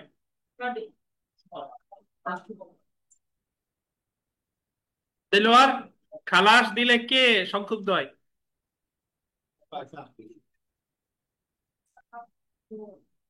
আসামি সংক্ষুব্ধ হয়, তাহলে বাদী পক্ষ, যে আসামি খালাস পাইছে তাহলে তো ক্ষতি হয়েছে বাদী পক্ষের। তো এখন যে সহজ থিওরি যেটা মনে রাখবেন, ধারা টারা পরে মনে রাখবেন, ম্যাজিস্ট্রেট খালাস আদেশের বিরুদ্ধে দুইটা আদালতে আপিল করা যায় ফৌজদারি কার্যবিধির অধীন, একটা হলো হাইকোর্ট বিভাগ আর একটা হলো দায়রা জজ। কি বলবেন? হাইকোর্ট বিভাগ আর দায়রা জজ। সহজ নিয়ম, যদি ম্যাজিস্ট্রেট আদালত খালাস দেয়, তাতে ওই খালাসটা যে শ্রেণীর ম্যাজিস্ট্রেটই দেখ না কেন, প্রথম দ্বিতীয় তৃতীয় তারপরে চিফ জুডিশিয়াল ম্যাজিস্ট্রেট, এনরা যাই খালাস দেখ না কেন, ম্যাজিস্ট্রেট আদালতের খালাসের বিরুদ্ধে আপিল করতে হবে কোথায়? দায়রা জজ। বুঝতে পারছেন? তাহলে আপনি মনে রাখবেন, ম্যাজিস্ট্রেট আদালত খালাস দিলেই আপিলটা কার কাছে হবে? দায়রা জজের কাছে। অপরদিকে দায়রা আদালত যদি খালাস দেয়, দায়রা আদালত বলতে বোঝায় দায়রা জজ, অতিরিক্ত দায়রা জজ, যুগ্ম দায়রা জজ, এনারা খালাস দিলে আপিল হবে কোথায়? হাইকোর্টে। এটুকু বুঝেন কিনা? তাহলে থিওরি সহজ, ম্যাজিস্ট্রেট খালাস দিলে এই দায়রা জজের কাছে আপিল, আর দায়রা আদালত খালাস দিলে হাইকোর্ট। এটুকু বুঝতেন? এখন খালাসের বিরুদ্ধে আপিল করতে পারে দুইজন ব্যক্তি, একজন হলো পিপি আর একজন হচ্ছে নালিশকারী। এখন পিপির যে কথা, পিপি জিআর সিআর যে কোনো মামলায় আপিল করতে, কিন্তু নালিশকারী পারে শুধুমাত্র সিআর। পিপি মূল মামলায় প্রদত্ত খালাস, আপিলে প্রদত্ত খালাস, দুইটার বিরুদ্ধেই পিপি আপিল করতে পারে। মূল মামলায় প্রদত্ত খালাস মানে হলো কোর্ট অফ ফার্স্ট ইনস্ট্যান্স বিচার করে খালাস দিছে, এটার বিরুদ্ধেও পিপি আপিল করতে পারে। আবার আপিল আদালত খালাস দিলে সেটার বিরুদ্ধে আপিল করতে পারে। কিন্তু নালিশকারী আপিল করতে পারে শুধুমাত্র সিআর মামলায়, এবং সেটা হলো মূল মামলায় প্রদত্ত খালাস। নালিশকারী কখনো আপিলে প্রদত্ত খালাসের বিরুদ্ধে আপিল করতে পারে না। তাহলে আমরা আগে এই ধারা টারা পরে আগে এই বেসিক জিনিসগুলো মনে করেন, প্রশ্ন করি, দেখি উত্তর দেন। খালাসের বিরুদ্ধে কোন কোন আদালতে আপিল করা যায়? দায়রা আদালত, দায়রা জজ আর কি, দায়রা আদালত বললে পারফেক্ট হয় না, কি দায়রা জজ আদালত, আর একটা হচ্ছে কি, আপনারা এটা কি বুঝেন যে দায়রা জজ আদালত আর দায়রা আদালত কি এক জিনিস কিনা? কি পার্থক্য কি? জি, তাহলে বিথিকা বলেন, খালি বিথিকারাই প্রশ্ন করতেছি কেন? তাই বিথিকা বলেন যে দায়রা জজের কাছে কোন কোন খালাস আদেশের বিরুদ্ধে আপিল হয়? খুব সহজ, মাত্র বলছি। দায়রা জজের কাছে কোন কোন খালাস আদেশের বিরুদ্ধে আপিল হয়? বাঁধন ম্যাজিস্ট্রেট আদালত খালাস দিলে আপিল হবে কার কাছে? দায়রা জজ। আর হাইকোর্টে কোন কোন খালাসের বিরুদ্ধে আপিল হয়? দায়রা আদালত, দ্যাট মিন্স দায়রা জজ, অতিরিক্ত দায়রা জজ, যুগ্ম দায়রা জজ, এমরা খালাস দিলে। আচ্ছা, বরকত সাহেব বলেন যে খালাসের ক্ষেত্রে পিপি আপিল করতে পারে কোন ধরনের মামলায়? ও ভাই, কোন ধরনের খালাস? আপিলে প্রদত্ত খালাস, মূল মামলায় খালাস নাকি? আর নালিশকারী কোন ধরনের খালাস আপিল করতে পারে? সিআর মামলায়। তাও ওই খালাসটা কি? মূল মামলায় প্রদত্ত খালাস। তো আপনার বাইরে আবহাওয়া খারাপ, আজকে এই পর্যন্ত থাক, আপনারা বাসার দিকে যান। আর আগামীকাল প্রস্তুতি নিয়ে আসবেন।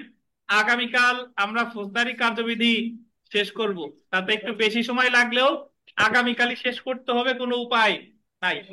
বুঝতে পারছেন? না, আর সবাই উপায় আছে, প্রস্তুতি তাই নিয়ে আসেন, হলে হ্যাঁ? আরেকটা সাবজেক্ট ধরতে হবে, জি, নাহলে আর যাওয়াই যাবে না। এই হলো দুটো উপায়, ফৌজদারি কার্যবিধি শেষ না করে আরেকটা সাবজেক্ট ধরতে হবে, না হলে ওখানে যাওয়াই যাবে না। মিউট করো না, মিউট করো। এই প্রশ্ন জাস্ট একটু আলোচনা করলাম, আগামীকাল বিস্তারিত আলোচনা করবো ইনশাল্লাহ। তো ঠিক আছে, সবাই ভালো থাকেন। আর কোনো প্রশ্ন থাকলে গ্রুপে করেন। এখন এই পর্যন্তই বিদায় দিচ্ছি, আল্লাহ হাফেজ। আর পরীক্ষার খাতা দেখে আমি ইনশাল্লাহ দিয়ে দেবো, দ্রুত, খুব দ্রুত দিয়ে দেবো, আগের মতো দেরি হবে না, আশ্বস্ত করছি। ভালো থাকেন, আল্লাহ হাফেজ।